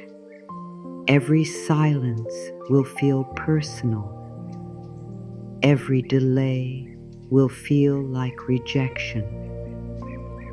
But when you are rooted in yourself, the outside world can move without completely moving you. You can feel things without becoming lost in them. You can care without carrying everything. You can love without begging. You can wait without breaking. This is the quiet strength that comes from inner connection. Coming back to yourself also means choosing peace over pressure. Pressure says you must have the answer now. Peace says you can take the next right step. Pressure says you are late. Peace says your timing is still unfolding. Pressure says you must prove yourself. Peace says your worth is not on trial. Pressure says you must hold everything together. Peace says you are allowed to be held by life too. When you choose peace, you are not avoiding responsibility. You are choosing to move from a wiser place. Pressure often comes from fear. It tells you that if you do not control everything, everything will fall apart. It tells you that if you rest, you will lose your chance. It tells you that if you stop chasing, nothing will come. But fear is not always truth. Sometimes fear is old pain speaking. Sometimes fear is the voice of past disappointment. Sometimes fear is the memory of times when you did not feel safe. You can listen to fear without letting it lead. You can say, I understand why you are here, but I choose peace now. Peace makes you more powerful because it helps you see clearly.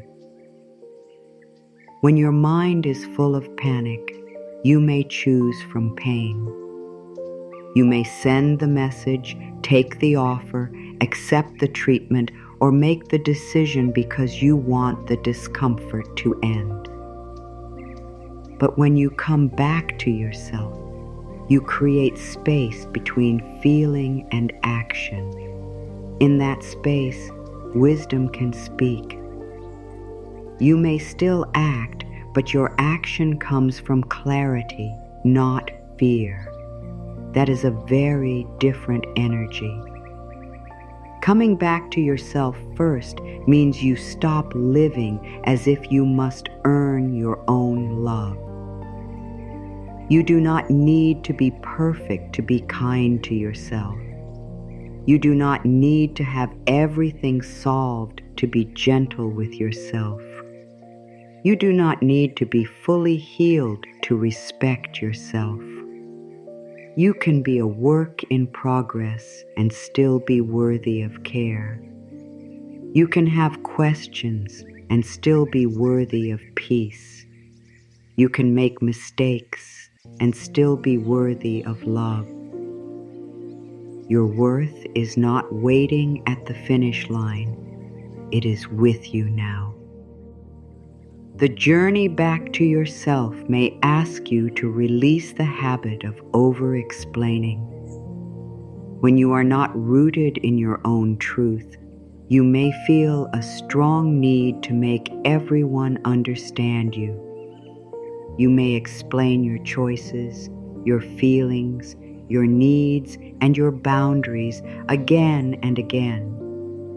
You may hope that if you say it perfectly, no one will be upset. But sometimes over-explaining is another form of chasing approval.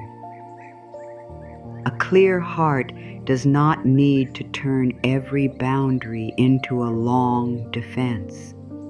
You can be kind and still be clear. You can be gentle and still be firm. Coming back to yourself also means noticing the places where you keep betraying your own needs. Every time you say yes when you deeply mean no, you teach your soul that your truth is not safe. Every time you stay silent when you're hearing it needs honesty, you create distance within yourself. Every time you ignore what your body is telling you, you move farther from your own center. This is not to blame you. It is to help you see where healing can begin. Every moment of self-betrayal can become a moment of self-return. You may start small. You may begin by taking one honest breath. You may drink water when your body asks. You may close your eyes for a moment instead of pushing harder. You may choose not to answer a message from a place of fear. You may write down what you feel. You may say no without adding a long excuse. You may give yourself 5 minutes of quiet. These small choices are not small to the soul. They are proof that you are coming back. When you come back to yourself, your energy becomes less hungry for outside proof. You may still enjoy love, praise, support, and success, but you no longer depend on them to feel real. You begin to know yourself from the inside. You begin to feel your own presence. You begin to understand that you are not empty without someone's attention. You are not powerless without a perfect plan. You are not lost because life is still unfolding. You are here. You are breathing. You are returning. The more you return, the more you attract from a healed place. You stop attracting only what touches your wounds. You begin to attract what honors your peace. You stop choosing from the fear of being alone. You begin choosing from the knowing that your own company is sacred. You stop trying to become whatever others want. You begin becoming honest with yourself. This shift changes the energy you carry. It changes what you notice, what you accept, and what you no longer make excuses for. Coming back to yourself is not a one-time decision. It is a daily relationship. Some days you may feel centered. Some days you may feel scattered again. That does not mean you failed. It means you are human.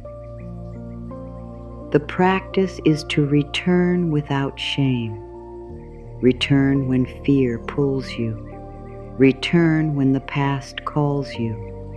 Return when comparison makes you feel small.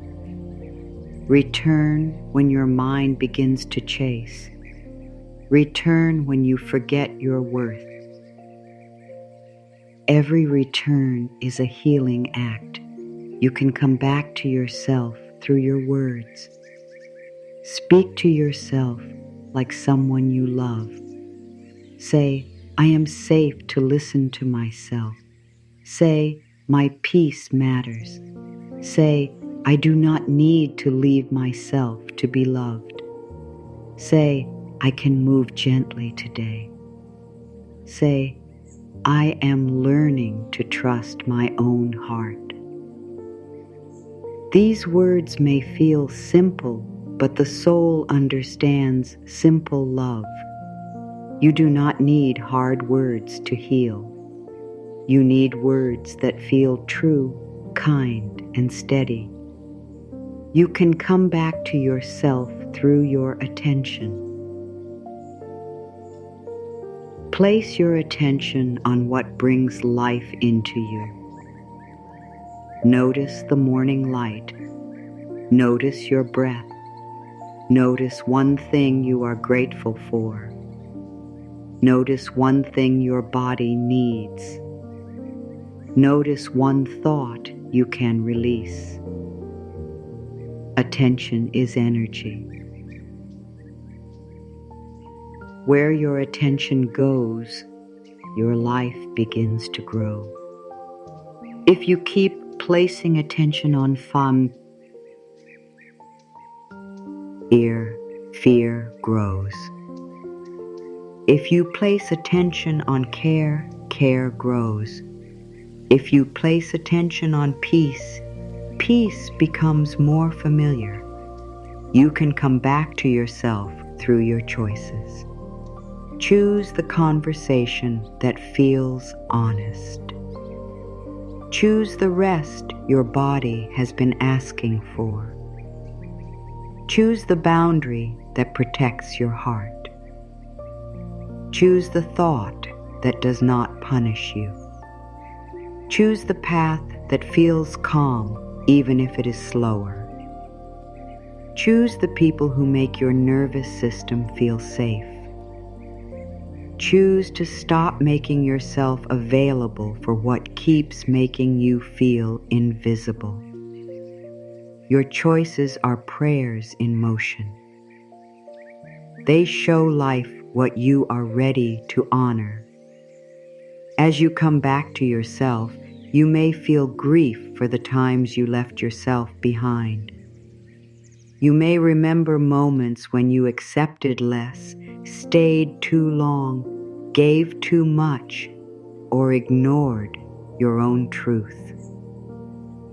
Be gentle with this grief. Do not use it as another reason to hurt yourself. You did what you knew how to do from the place you were in. Now you are learning something new. The goal is not to punish the old version of you. The goal is to hold that version with love and say, we are choosing differently now. This is how your energy returns. Not through force, but through kindness. Not through shame, but through awareness. Not through chasing, but through presence. You begin to feel yourself again. You begin to stand inside your own life instead of watching it from a place of fear. You begin to understand that the relationship you have with yourself is not separate from the life you attract. It is the root. When the root is cared for, the whole life begins to change. At the bottom of much overgiving, chasing, pleasing, and fear, there is often one quiet belief: I am not enough. This belief may not always speak loudly. It may hide behind other thoughts. It may sound like, I need to do more. It may sound like, I have to be better before I can be loved. It may sound like, I cannot rest yet. It may sound like, if I say no, they will leave. It may sound like, if I show my real self, I will be rejected. But underneath all of it, the wound is the same. A part of you learned to question your own value. This belief can shape a life without being seen. When you believe you are not enough, you may give too much because you feel you must earn your place. You may accept less because you think asking for more is too much. You may hide your needs because you are afraid they will push people away. You may stay silent when something hurts because you do not want to seem difficult. You may work harder than your body can handle because rest feels unsafe. You may keep trying to become lovable, not realizing that you were worthy of love before you ever tried. The belief that you are not enough does not begin as truth. It begins as a wound, a message, a memory, or a pattern that was repeated until it felt normal. Maybe you were not seen clearly. Maybe your feelings were dismissed. Maybe love felt conditional. Maybe you were praised only when you performed, helped, achieved, or stayed quiet. Maybe you learned that being easy was safer than being honest.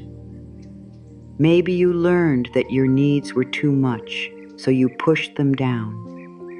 Over time, these moments can teach the heart a false lesson. They can make you believe you must earn what should have been given with care. But a wound is not the same as your identity. A belief can feel deep and still be untrue. You can carry a thought for years and still be allowed to release it. The fact that you learned to feel not enough does not mean you were not enough. It means something in your life did not reflect your worth back to you clearly. It means you may have been around people or situations that could not hold your heart with the tenderness it needed. Their limits became your belief, but their limits were never your truth. Healing begins when you stop treating this belief like a fact. You may have lived with it for so long that it feels like part of you, but it is not the deepest part of you. It is a layer. It is a story your nervous system learned. It is a message your mind repeated. It is a pattern your heart tried to survive through, and what was learned can be lovingly unlearned. Not in one moment, not by force, but through steady acts of self-kindness, self-respect, and truth. When the belief says, "I am not enough," you can begin to answer with gentleness, not by fighting yourself, but by bringing in a new voice. You can say, "I understand why I feel this way, but this is not the full truth of me." You can say, "I do not have to earn my worth today." You can say, "I am allowed to be loved as I grow." You can say, "My needs are not a problem." You can say, "I can be imperfect and still be worthy." These words may not feel natural at first, but they are seeds of a new inner home. Many people try to heal not enoughness by becoming more successful, more beautiful, more useful, more spiritual, more calm, more giving, more impressive. But if the root belief is not healed, even more will not feel like enough. You may reach a goal and still feel behind. You may receive praise and still doubt yourself. You may be loved and still fear being left. You may look strong outside and still feel small inside. This is because the wound cannot be healed only by outside proof. It needs inner truth.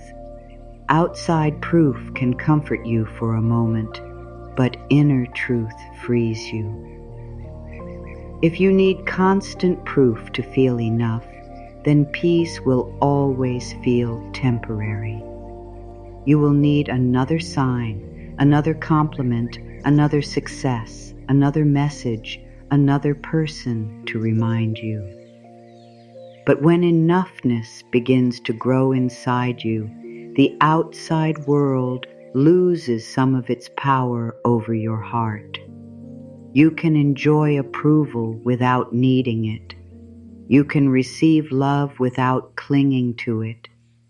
You can make mistakes without turning them into identity. You can be rejected without rejecting yourself. Healing the belief that you are not enough means learning to separate your worth from other people's behavior. Someone may not choose you, but that does not mean you are not worthy of being chosen. Someone may not understand you, but that does not mean your feelings are wrong. Someone may not value your love, but that does not mean your love has no value. Someone may leave, but that does not mean you are empty. Their actions may hurt, but they do not get to define the truth of your being. It also means separating your worth from timing. Just because something has not happened yet does not mean you are not enough for it. Just because a dream is taking time does not mean you are failing. Just because healing is slow does not mean you are broken. Just because love has not arrived in the way you hoped does not mean you are unlovable. Timing is not a measure of your worth. Delay is not a sentence against you. Your path can still be unfolding in ways you cannot yet see. The not enough belief often makes you compare yourself to others. You may look at someone else and think they are more blessed, more loved, more ready, more attractive, more successful, or more worthy. But comparison is a painful trick of the mind. It takes another person's outer moment and uses it against your inner world. It makes you forget that every soul has a path you cannot fully see. It makes you ignore your own growth because you are watching someone else's harvest. Your life is not less sacred because it looks different. Your timing is not wrong because it is not the same as another person's. When you begin to heal, you stop using other people's lives as proof that yours is lacking. You begin to honor your own path. You begin to see the quiet ways you have survived, grown, learned, softened, and kept going. You begin to recognize that progress is not always loud. Sometimes progress is choosing peace where you once chose panic. Sometimes progress is resting without guilt. Sometimes progress is not sending the message. Sometimes progress is speaking kindly to yourself after a mistake. Sometimes progress is admitting the truth after years of pretending. These things matter. The belief that you are not enough can make you overgive. You may give time you do not have, energy you cannot spare, love that is not being respected, and patience that is hurting you. Deep inside, you may hope that giving more will make you feel secure. But overgiving does not heal not enoughness. It often makes it stronger because it teaches you that you must empty yourself to be valued. True love does not require self-erasure. True connection does not ask you to become empty so someone else can feel full. To heal, You must learn to give from fullness, not fear. Giving from fullness feels peaceful. It has warmth. It has choice. It does not leave you resentful. Giving from fear feels tight. It hopes to earn love. It fears being rejected. It often ignores your own limits. When you notice yourself giving from fear, do not shame yourself. Simply pause and ask, what am I trying to prove? This question can open a door. It can show you where you are still seeking worth outside yourself. The not enough belief can also make you afraid to receive. This may sound strange, but it is very common. If deep inside you do not feel worthy, good things may feel uncomfortable. Kindness may make you suspicious. Love may make you nervous. Success may make you feel like you must work even harder to keep it. Peace may feel unfamiliar. You may push away blessings because they do not match the old belief you have carried. This is why receiving also needs healing. You must teach your inner world that good things can be safe. You can begin by allowing small good things without guilt. Allow rest without earning it. Allow kindness without questioning it. Allow help without feeling weak. Allow a compliment without pushing it away.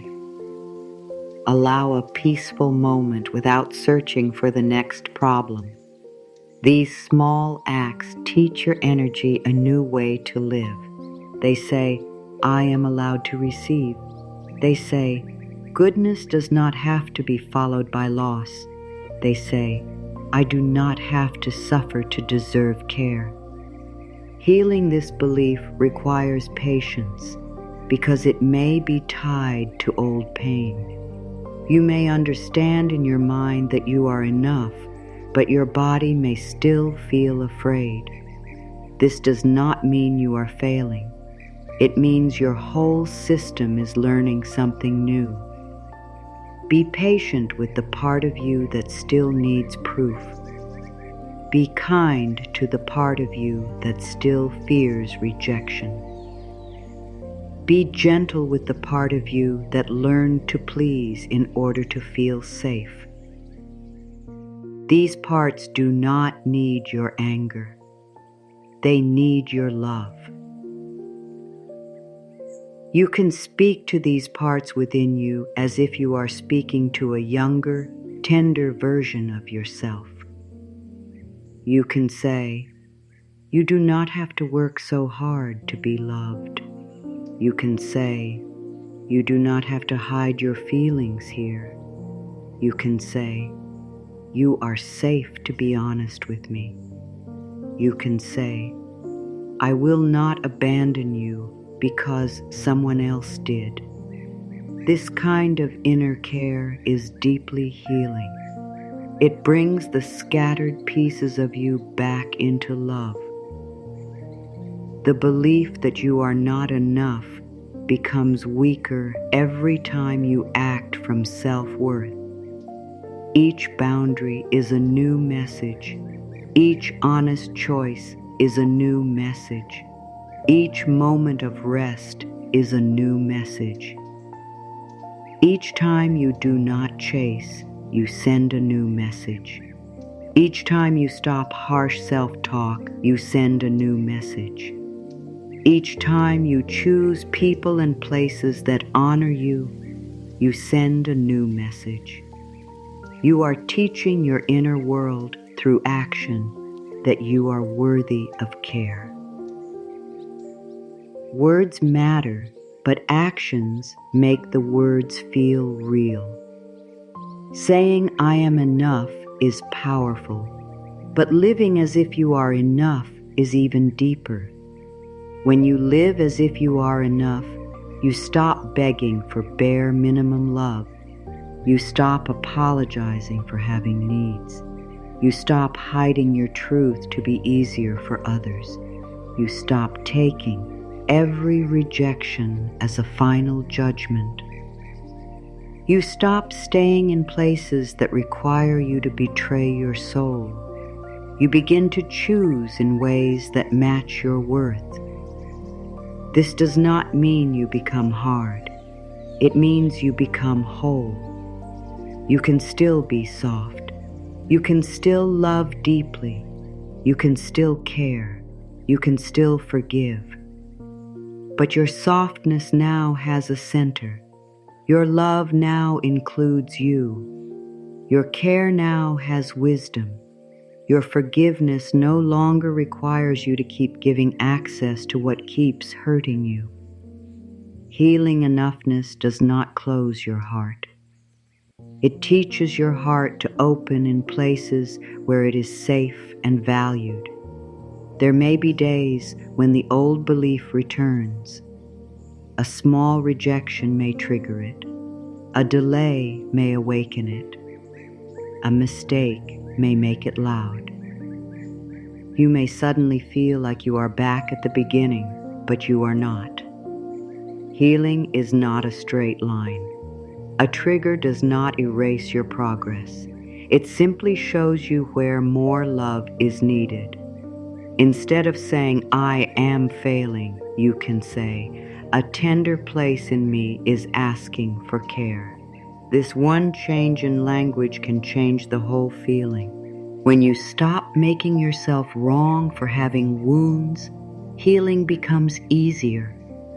Shame makes wounds hide. Love makes them soften. If you shame yourself for feeling not enough, you only add another layer of pain.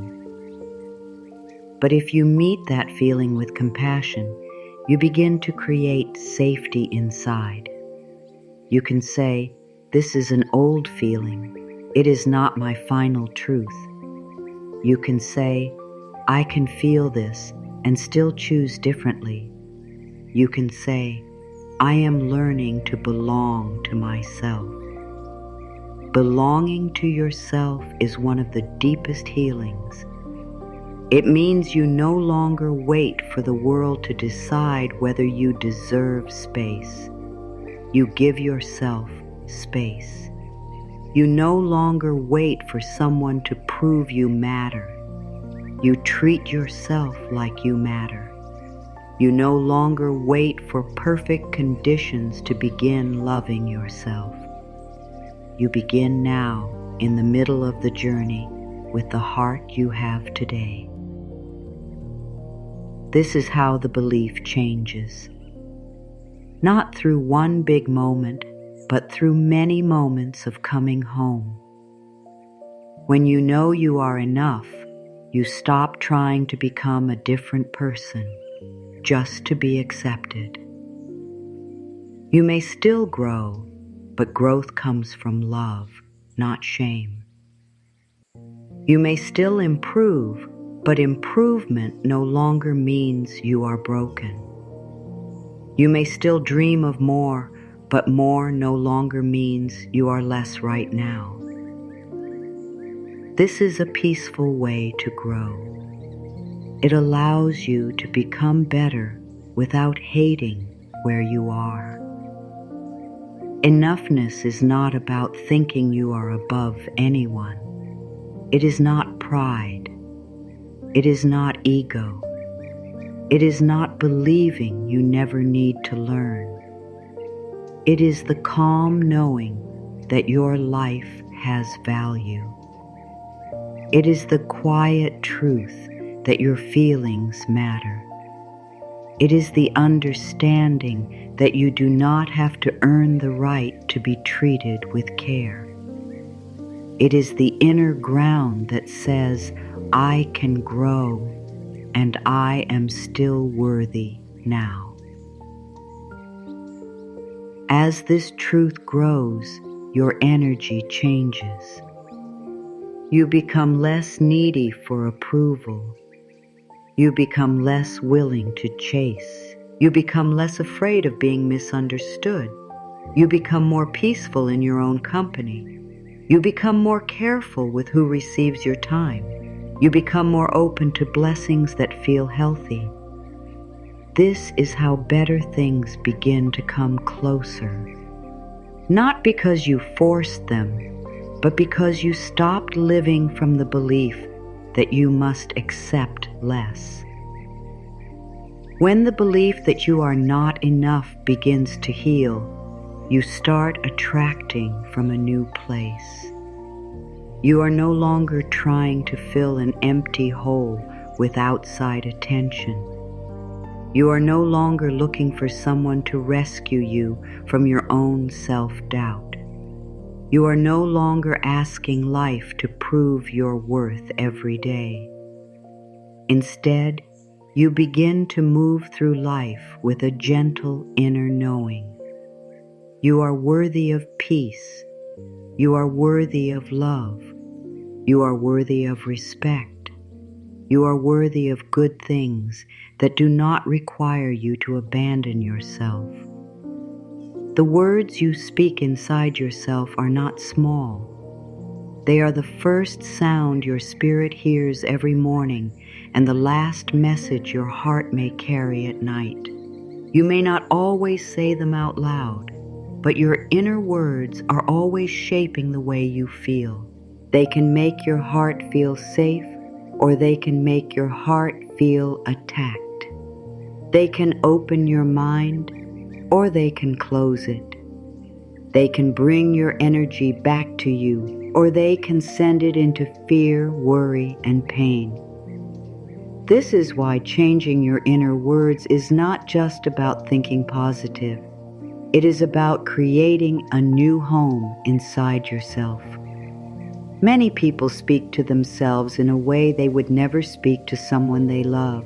They say, "I am so behind." They say, "I always ruin things."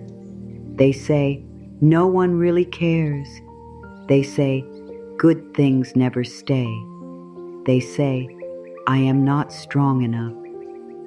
These words may feel normal because they have been repeated for a long time, but normal does not always mean healthy. A harsh thought can become familiar, but that does not make it true. A fearful belief can feel real, but that does not mean it is guiding you well. Your inner voice may have learned pain, but it can also learn love.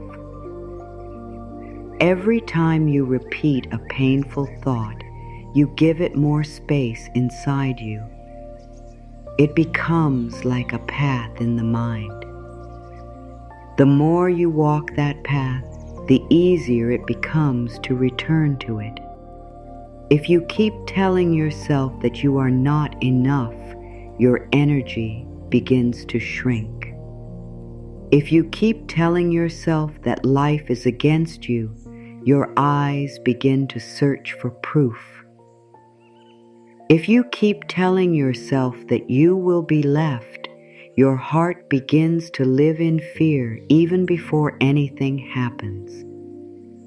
Your words become the weather inside you. And if the weather inside you is always dark, even a bright moment can feel hard to trust. This does not mean you should lie to yourself. Healing is not about pretending that pain is not there. It is not about forcing a smile when your heart is hurting. It is not about denying your real feelings. True healing begins with honesty, but honesty must be kind. There is a big difference between saying, "I am feeling scared," and saying, "I am weak." There is a difference between saying, "This moment is hard," and saying, "My life will never change." There is a difference between saying, "I made a mistake," and saying, "I am a mistake. Your words can tell the truth without hurting you. When you begin to change your inner words, you begin to change the way your energy moves. Instead of sending energy into shame, you send it into support.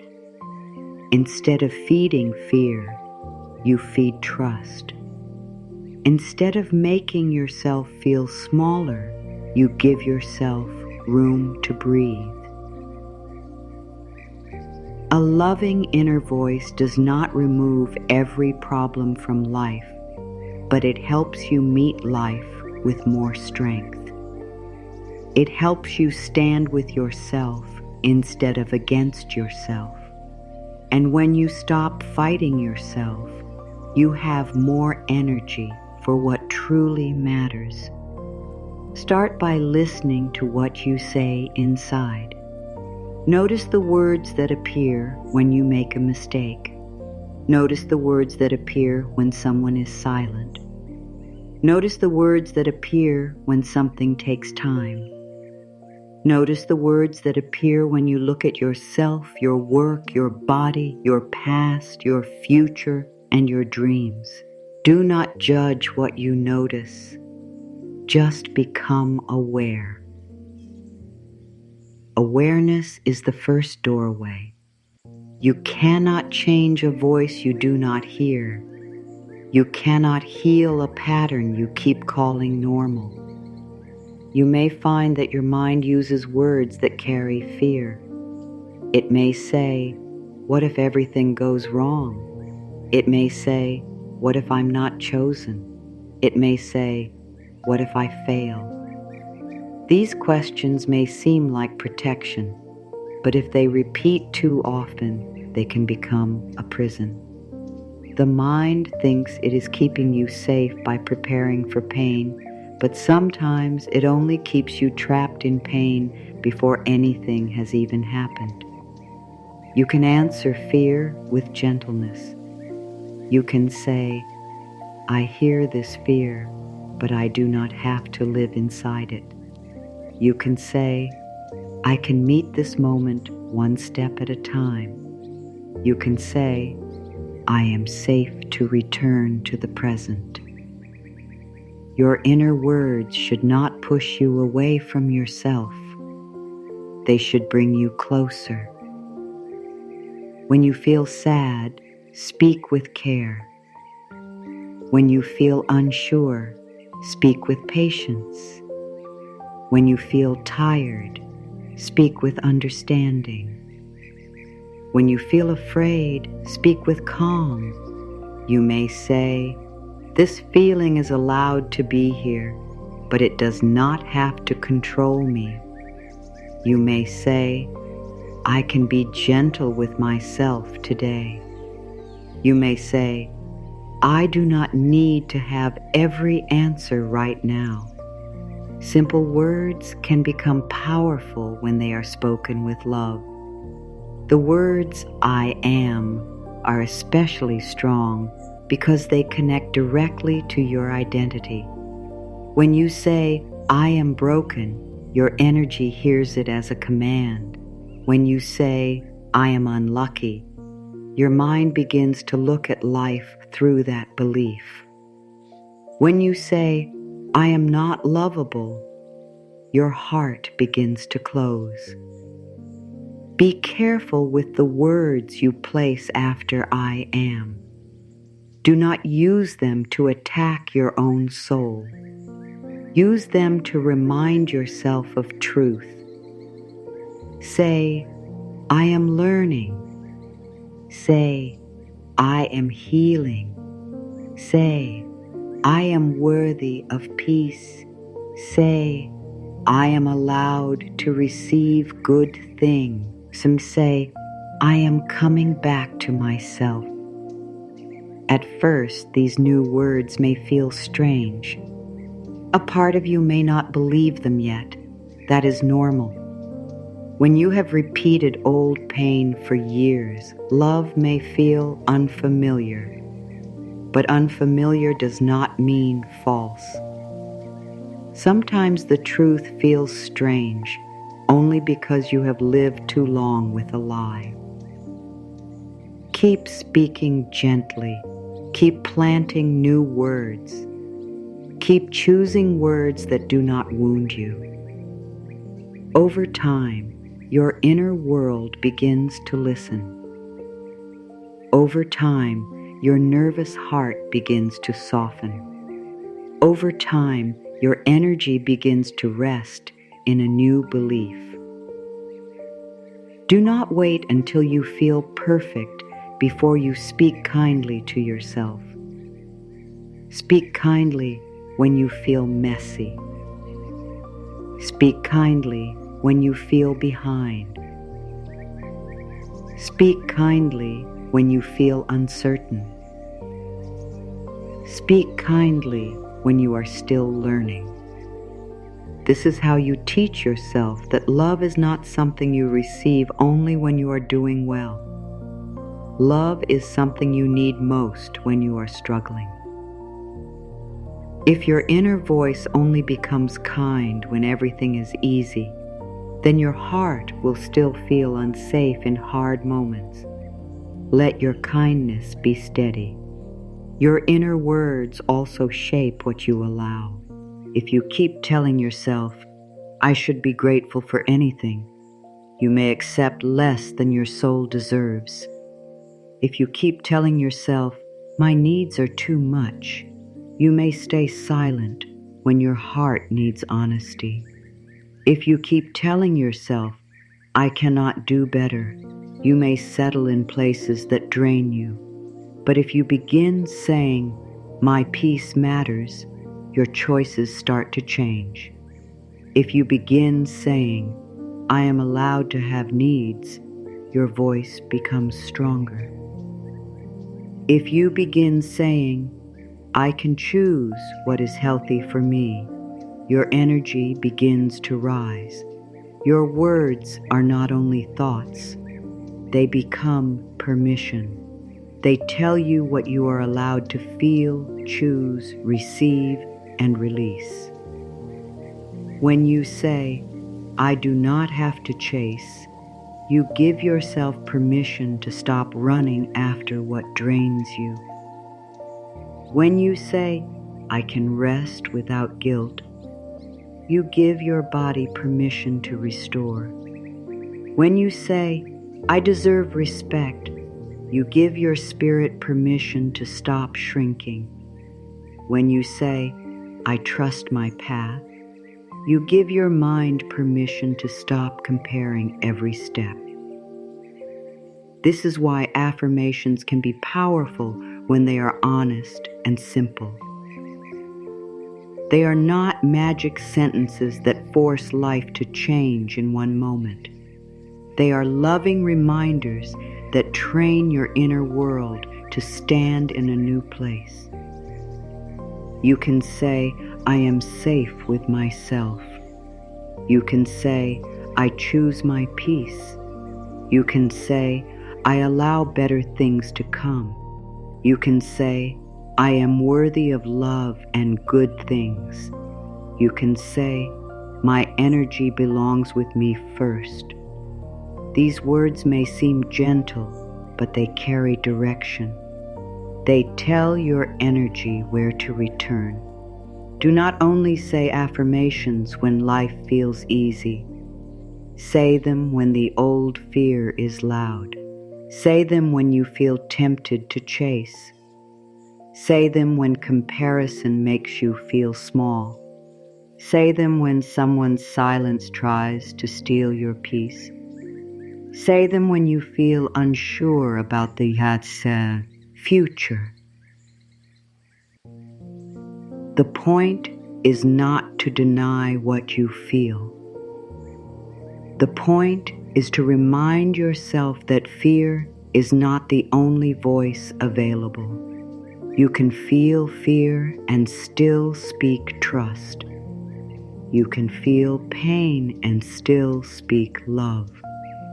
You can feel uncertain and still speak peace. Your inner words should become a place where your heart can land safely. The world may be loud. People may misunderstand. Plans may change. Some doors may close. Some days may feel heavy. But inside yourself, you can build a voice that says, I am here with you. That one message can change the way you move through life. You stop feeling so alone in your own body. You stop waiting for the outside world to speak kindly before you allow yourself to breathe. You begin to become the comfort you kept searching for. There is a deep connection between your words and what you attract. If your words are filled with fear, you may keep choosing from fear. If your words are filled with lack, you may keep noticing lack. If your words are filled with self-doubt, you may keep stepping away from chances that could bless you. But if your words begin to carry peace, worth, trust, and love, your choices begin to follow. You may choose better relationships. You may choose healthier habits. You may choose patience instead of panic. You may choose yourself instead of losing yourself. Changing your inner words is not about controlling every thought. Thoughts may still come and go. Some days the mind may feel noisy. Some days old beliefs may return. This does not mean you have failed. It means you are practicing. When an old thought appears, you do not need to fight it. You can notice it and gently replace it. If the mind says nothing is changing, you can say something is changing because I am choosing differently. If the mind says I am too late, you can say my life can still open in new ways. If the mind says I am not enough, you can say I am worthy as I grow. The words you choose become the way you hold yourself. Hold yourself with kindness. Hold yourself with patience. Hold yourself with respect. Your inner language is part of your energy. Make it clean. Make it gentle. Make it strong. Let your words stop being weapons and become medicine. Let them stop pushing you into fear and begin guiding you back to yourself. When your inner voice changes, your whole life begins to feel different because you are no longer living with an enemy inside your own mind. You are living with a loving guide. Your peace is not a small thing. It is one of the most valuable things you have. Without peace, even a good life can feel heavy. Without peace, success can feel empty. Love can feel stressful. Rest can feel impossible. And the future can feel frightening. Peace is the space where your soul can breathe.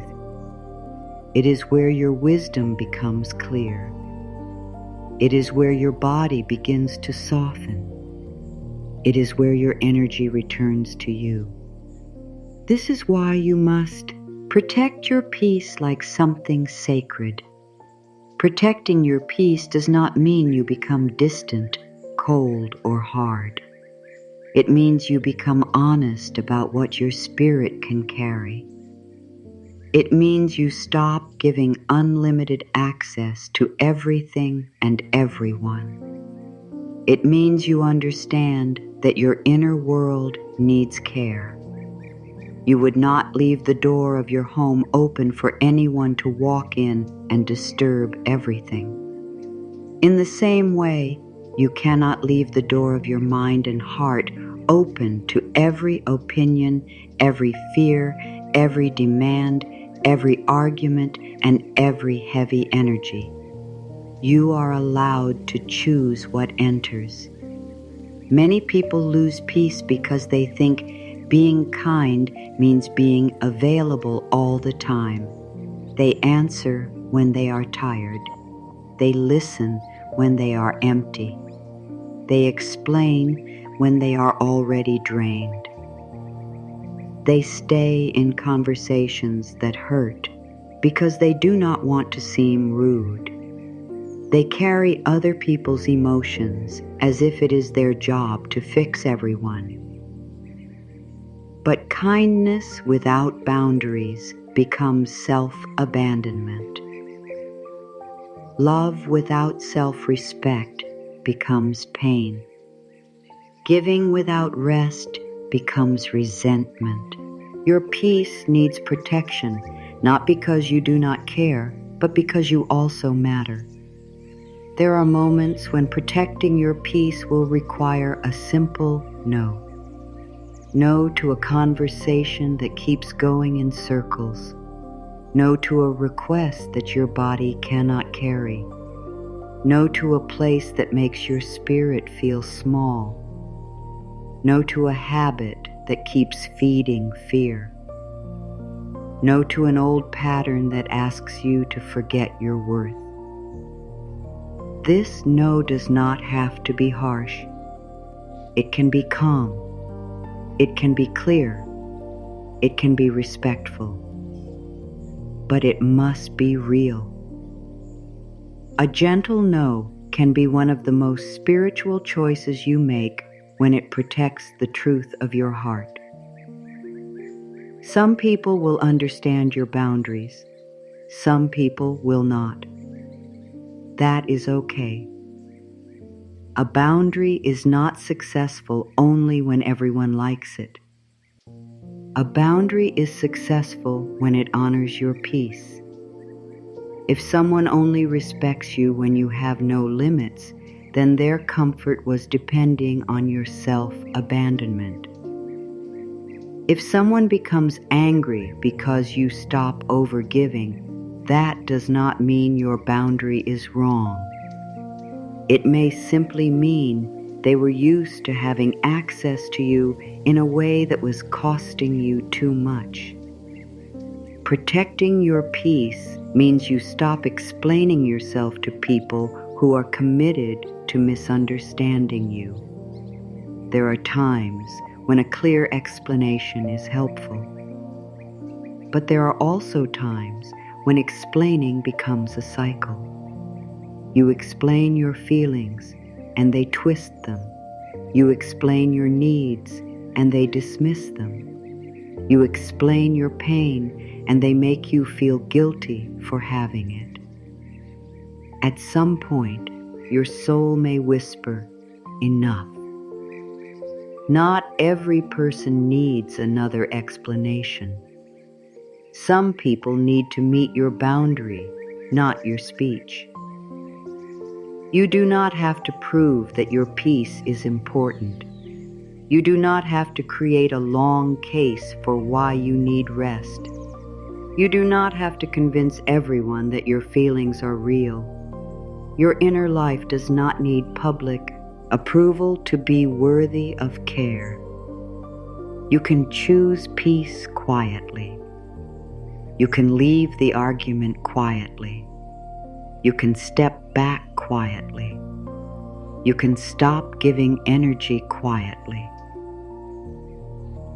The strongest changes are often the ones that do not need to be announced.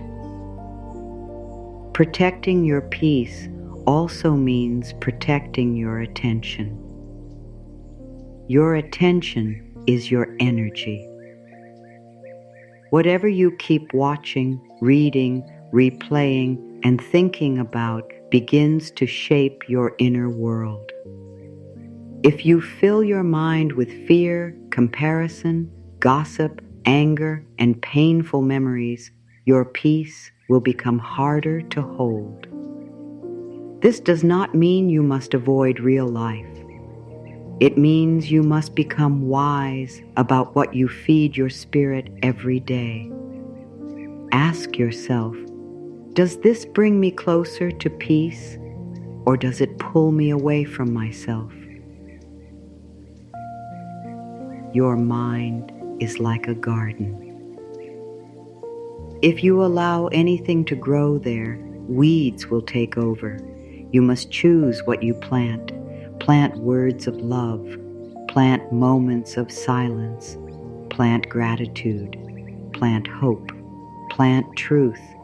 Plant gentle discipline. Plant boundaries. Plant rest. If fear grows, do not hate yourself. Simply return to the garden and begin again. Pull out what does not belong. Water what helps you become whole. Protecting your peace is a daily practice of caring for the garden within. There may be people who bring confusion into your life again and again. They may not be terrible people, but their energy may not be healthy for your heart. You may feel anxious after speaking with them. You may doubt yourself after being around them. You may feel smaller, heavier, or more restless. Your body often knows before your mind is ready to admit it. Pay attention to how you feel after contact. Peace is not only about what someone says, it is also about what their presence awakens inside you. Some connections require distance, not hatred, not revenge, not bitterness. Distance. There is a difference. You can love someone and still need space. You can forgive someone and still not give them the same access.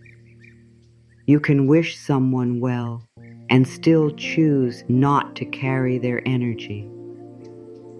Protecting your peace sometimes means releasing the need to keep every connection close. Some people can remain in your heart without remaining in your daily life. This can be hard if you are used to pleasing others. You may feel guilty when you choose peace. You may worry that you are being selfish. You may wonder if you should give more, explain more, wait more, tolerate more. But guilt is not always a sign that you did something wrong.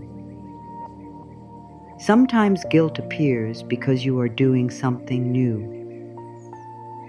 If you have spent years ignoring your needs, honoring them may feel uncomfortable at first. Do not let old guilt pull you back into old pain. Peace is not weakness.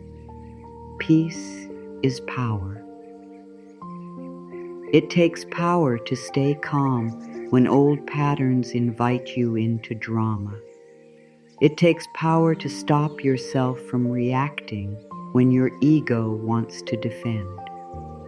It takes power to walk away from what keeps hurting you. It takes power to choose silence when words would only waste your energy. It takes power to rest in trust when fear wants to control everything. Peace is not passive. Peace is a strong inner choice. There will be times when protecting your peace means not responding immediately. You do not have to answer every message from a place of emotion. You do not have to make decisions while your mind is full of fear. You do not have to explain yourself in the moment someone demands it. You can breathe. You can wait. You can return to your center. A calm response carries different energy than a fearful reaction. Sometimes the most loving thing you can do is give yourself time before speaking. Protecting your peace also means leaving old stories behind. Some stories have lived inside you for too long. Stories like, "I always lose," "People always leave," "Nothing works for me," "I am not chosen," "I have to struggle." These stories may have been built from real pain, but they do not have to keep directing your future. A painful chapter is not the whole book. You can honor what happened without repeating it every day in your mind. You can say, "That was part of my story, but it is not my whole identity." One of the most sacred ways to protect your peace is to stop arguing with your own worth. You do not need to debate whether you deserve love. You do not need to debate whether your feelings matter. You do not need to debate whether peace is allowed for you. These truths are not up for negotiation. When the mind tries to pull you into doubt, come back to the simple truth. You are allowed to be treated with care. You are allowed to choose what supports your spirit. You are allowed to live without always being in survival mode. Peace grows when you stop making chaos familiar. Sometimes the nervous system becomes used to drama. If you have lived around stress for a long time, peace may feel strange at first. You may even create problems because calm feels unfamiliar. This is why protecting peace also means allowing peace to feel safe. Let calm moments be calm. Do not search for what is wrong. Do not prepare for pain every time something feels good. Teach your body that peace is not a trick. Peace can stay. Peace can be trusted. Peace can become your new normal. Your peace is protected by the choices you repeat. One peaceful choice may feel small, but repeated peaceful choices become a new life. Choosing not to check for a sign can protect your peace. Choosing not to compare can protect your peace. Choosing rest can protect your peace. Choosing honest words can protect your peace. Choosing to leave a heavy conversation can protect your peace. Choosing to stop carrying what is not yours can protect your peace. These choices gather your energy back into your own heart. Do not wait until you are completely drained before you protect yourself. Do not wait until your body breaks down, your mind becomes full of noise, or your heart feels numb. Learn to listen early. When something begins to feel heavy, pause. When your body tightens, notice. When your mood changes after being around someone, pay attention. When you keep needing to recover from the same situation, be honest. Your peace often gives you small signals before it becomes pain. Protecting your peace is also about choosing who and what gets access to your deeper self. Not everyone needs to know your dreams. Not everyone needs to hear your pain. Not everyone needs to be close to your healing process. Some parts of you are sacred and should be shared only where there is respect, safety, and care. This does not mean you hide from the world. It means you honor the value of your own inner life. The more you protect your peace, the more your energy changes. You no longer feel pulled by every small thing. You become less reactive. You become more grounded. You start recognizing what is worth your time and what is only asking for your attention. You stop confusing noise with importance.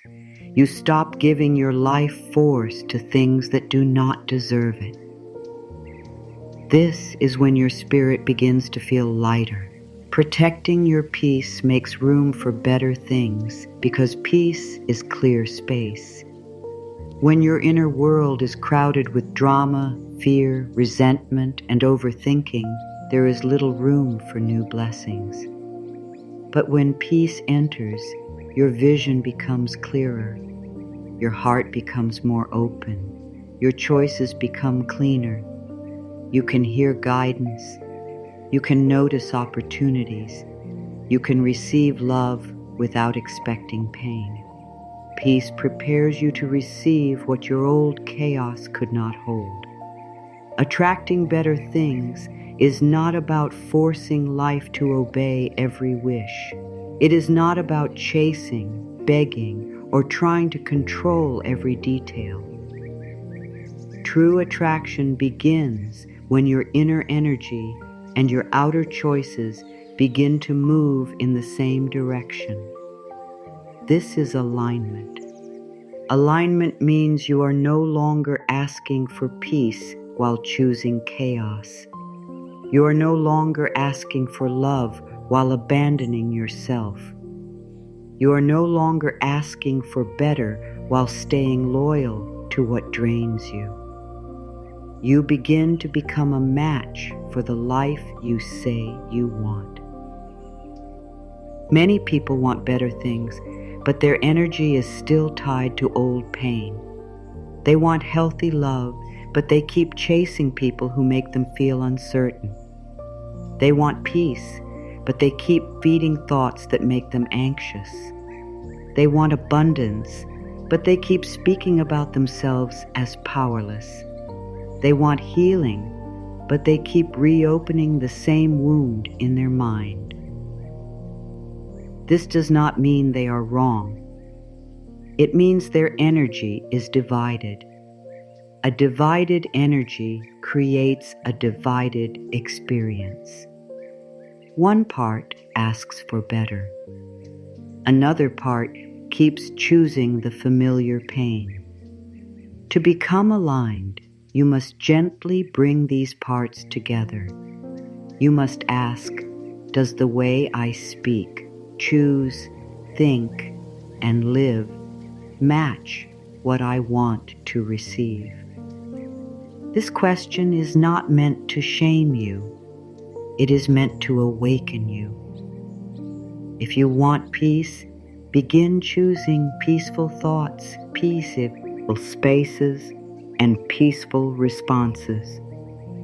If you want love, begin treating yourself with love and stop calling confusion love. If you want better chances, begin preparing your mind and energy to receive them. If you want a lighter life, begin releasing what keeps making you heavy. Alignment begins with honesty. You cannot become aligned while pretending that something is good for you when it is draining your soul. You cannot become aligned while saying you are fine when your heart keeps asking for change. You cannot become aligned while ignoring the quiet truth inside you. Honesty may be uncomfortable, but it is freeing. It clears the fog. It shows you where your energy is leaking. It shows you what you are still attached to, what you are still fearing, and what you are ready to release. Better things come closer when you stop sending mixed messages through your choices. If you say you are worthy of respect, but keep accepting disrespect, your energy becomes confused. If you say you want rest, but keep treating yourself like a machine, your body cannot believe you. If you say you trust life, but keep trying to control every outcome, your spirit stays tight. Alignment asks you to live your truth in small ways every day, not perfectly, but honestly. A peaceful life is built through peaceful choices. A loving life is built through loving choices. A respectful life is built through self-respecting choices. If you want something different, you must become willing to choose differently. This can be simple, but it may not always feel easy. Old patterns can be strong. The mind may want to return to what is familiar. The heart may still feel attached to what hurt it. The body may still feel afraid of change. Be patient. Alignment is not a one-day event. It is a daily return to the energy you want to live from. When you become aligned, you stop chasing what is not coming with care. You stop forcing doors that keep closing. You stop trying to make heavy things feel light. You stop calling pain a sign of love.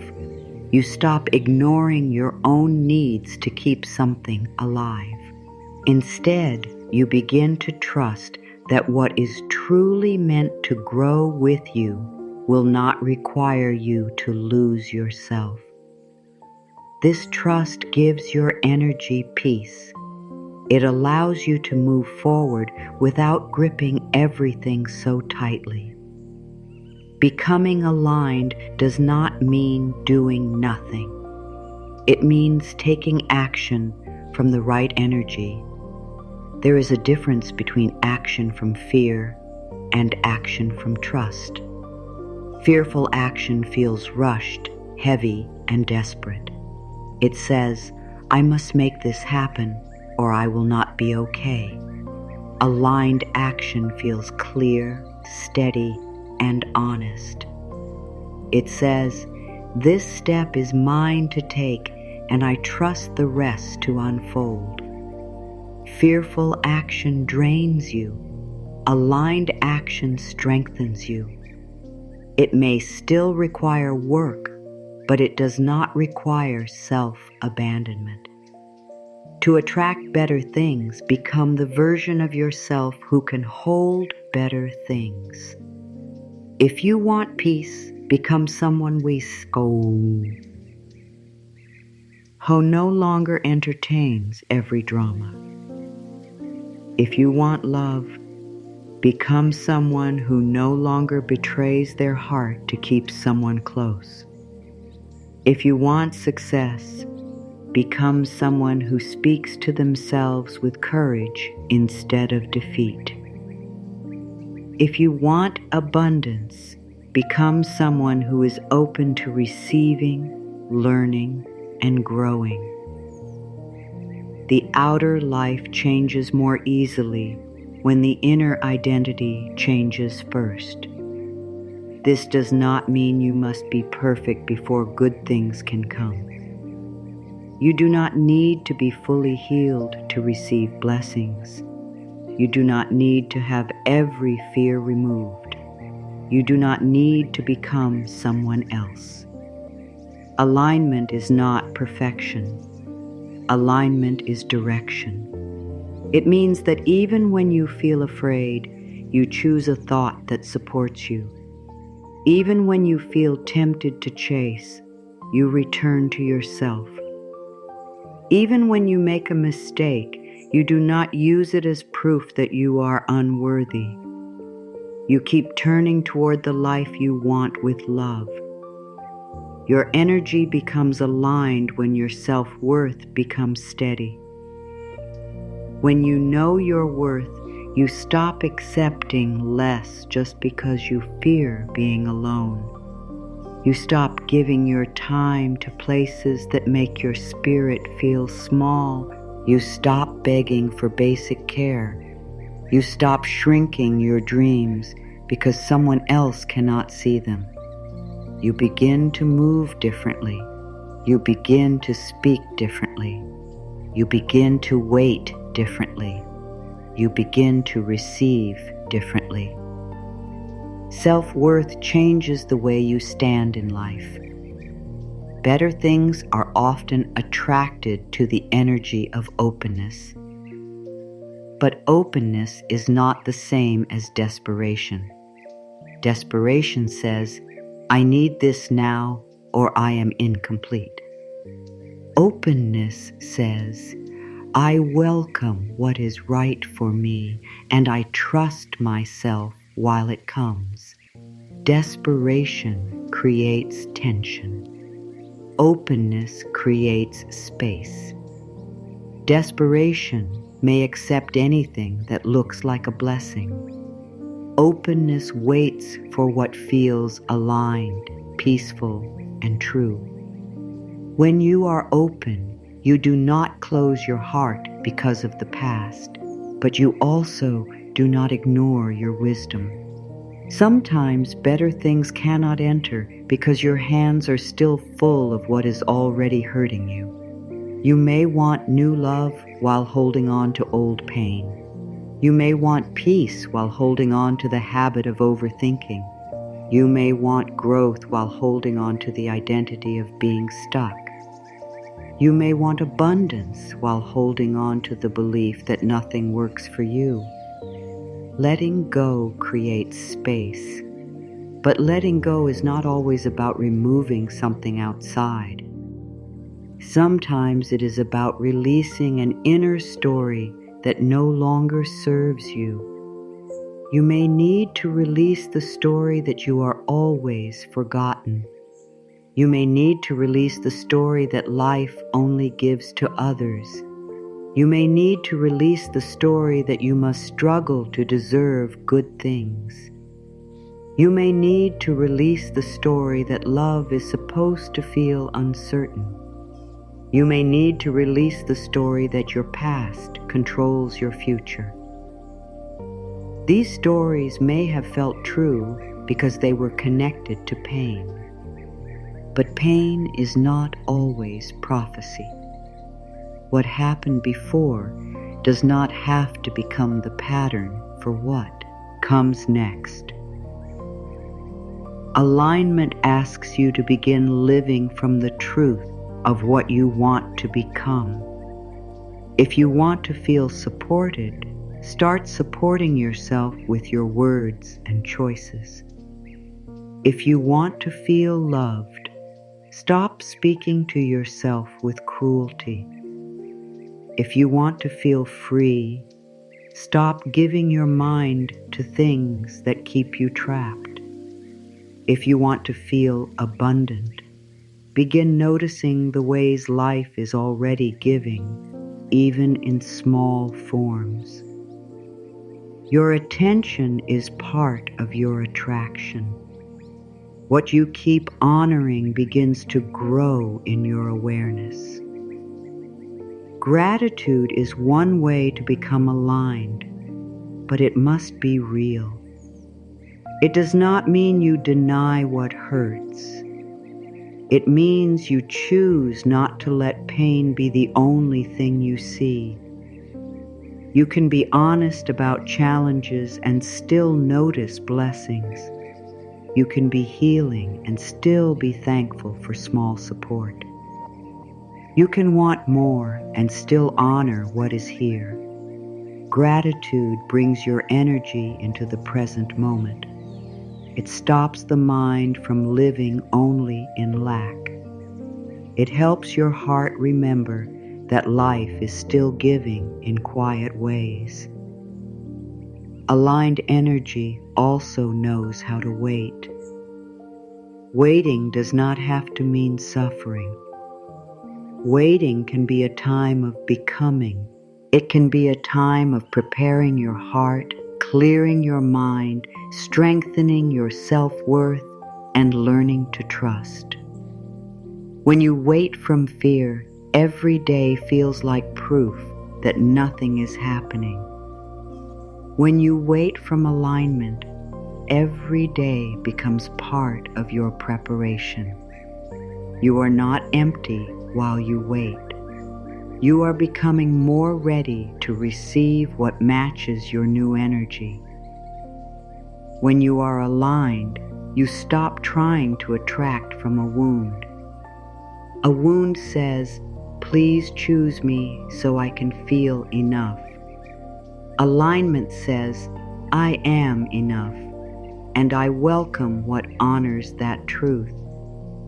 A wound says, "I need this to happen so I can finally feel safe."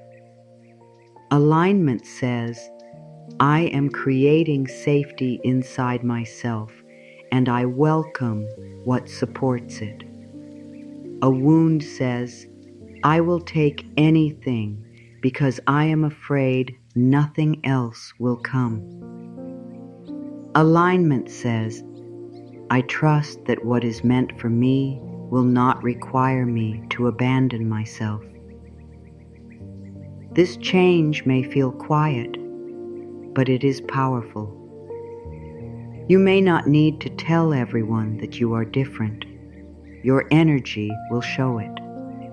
It will show in what you no longer chase. It will show in what you no longer explain. It will show in what you no longer accept. It will show in how you walk away from confusion. It will show in how you speak to yourself. It will show in how you choose peace before panic. This is how your life begins to shift from the inside out. Better things can be better people, better chances, better feelings, better thoughts, better habits, better rest, better health, better timing, better clarity, and better peace. Do not limit better things to only one form. Sometimes the first better thing is not a person or a big result. Sometimes the first better thing is a calmer morning, a stronger no, a softer inner voice, a night without overthinking, a moment where you choose yourself instead of chasing. These are not small. They are signs that your energy is changing. As your energy becomes aligned, you may notice that you are no longer attracted to the same things. What once felt exciting may now feel draining. What once felt familiar may now feel heavy. What once pulled you in may no longer have the same power. This is growth. It means your spirit is no longer matching the old pattern. Let this change happen. Do not force yourself to stay loyal to what your soul has outgrown. Attracting better things by becoming aligned means you become a safe place for your own blessings. You stop pushing good things away through fear. You stop blocking peace with old stories. You stop choosing less because it feels familiar. You allow yourself to receive without guilt. You allow yourself to grow without shame. You allow yourself to believe that life can be softer, kinder, and more supportive than it has been before. This belief is not childish. It is healing. It opens your energy to a new experience. Bring your energy home. Bring it back from the people who do not know how to value it. Bring it back from the memories that keep asking you to live in pain. Bring it back from the future, worries that have not happened. Bring it back from the need to be approved, chosen, understood, and accepted by everyone. Bring it back from every place where you left yourself, waiting for proof that you are enough. Your energy belongs with you first. This is the heart of the whole journey. You are not here to spend your life running after what makes you feel empty. You are not here to lose your peace just to be loved. You are not here to shrink your truth so others can feel comfortable. You are not here to keep proving your worth to people, places, or situations that cannot see your light. You are here to remember yourself. You are here to return to your own heart. You are here to live from the calm knowing that you are already worthy of better things. When you bring your energy home, you stop abandoning yourself in small ways. You stop laughing when something hurts just to avoid being honest. You stop saying yes when your whole body is asking for rest. You stop chasing replies that do not feed your soul.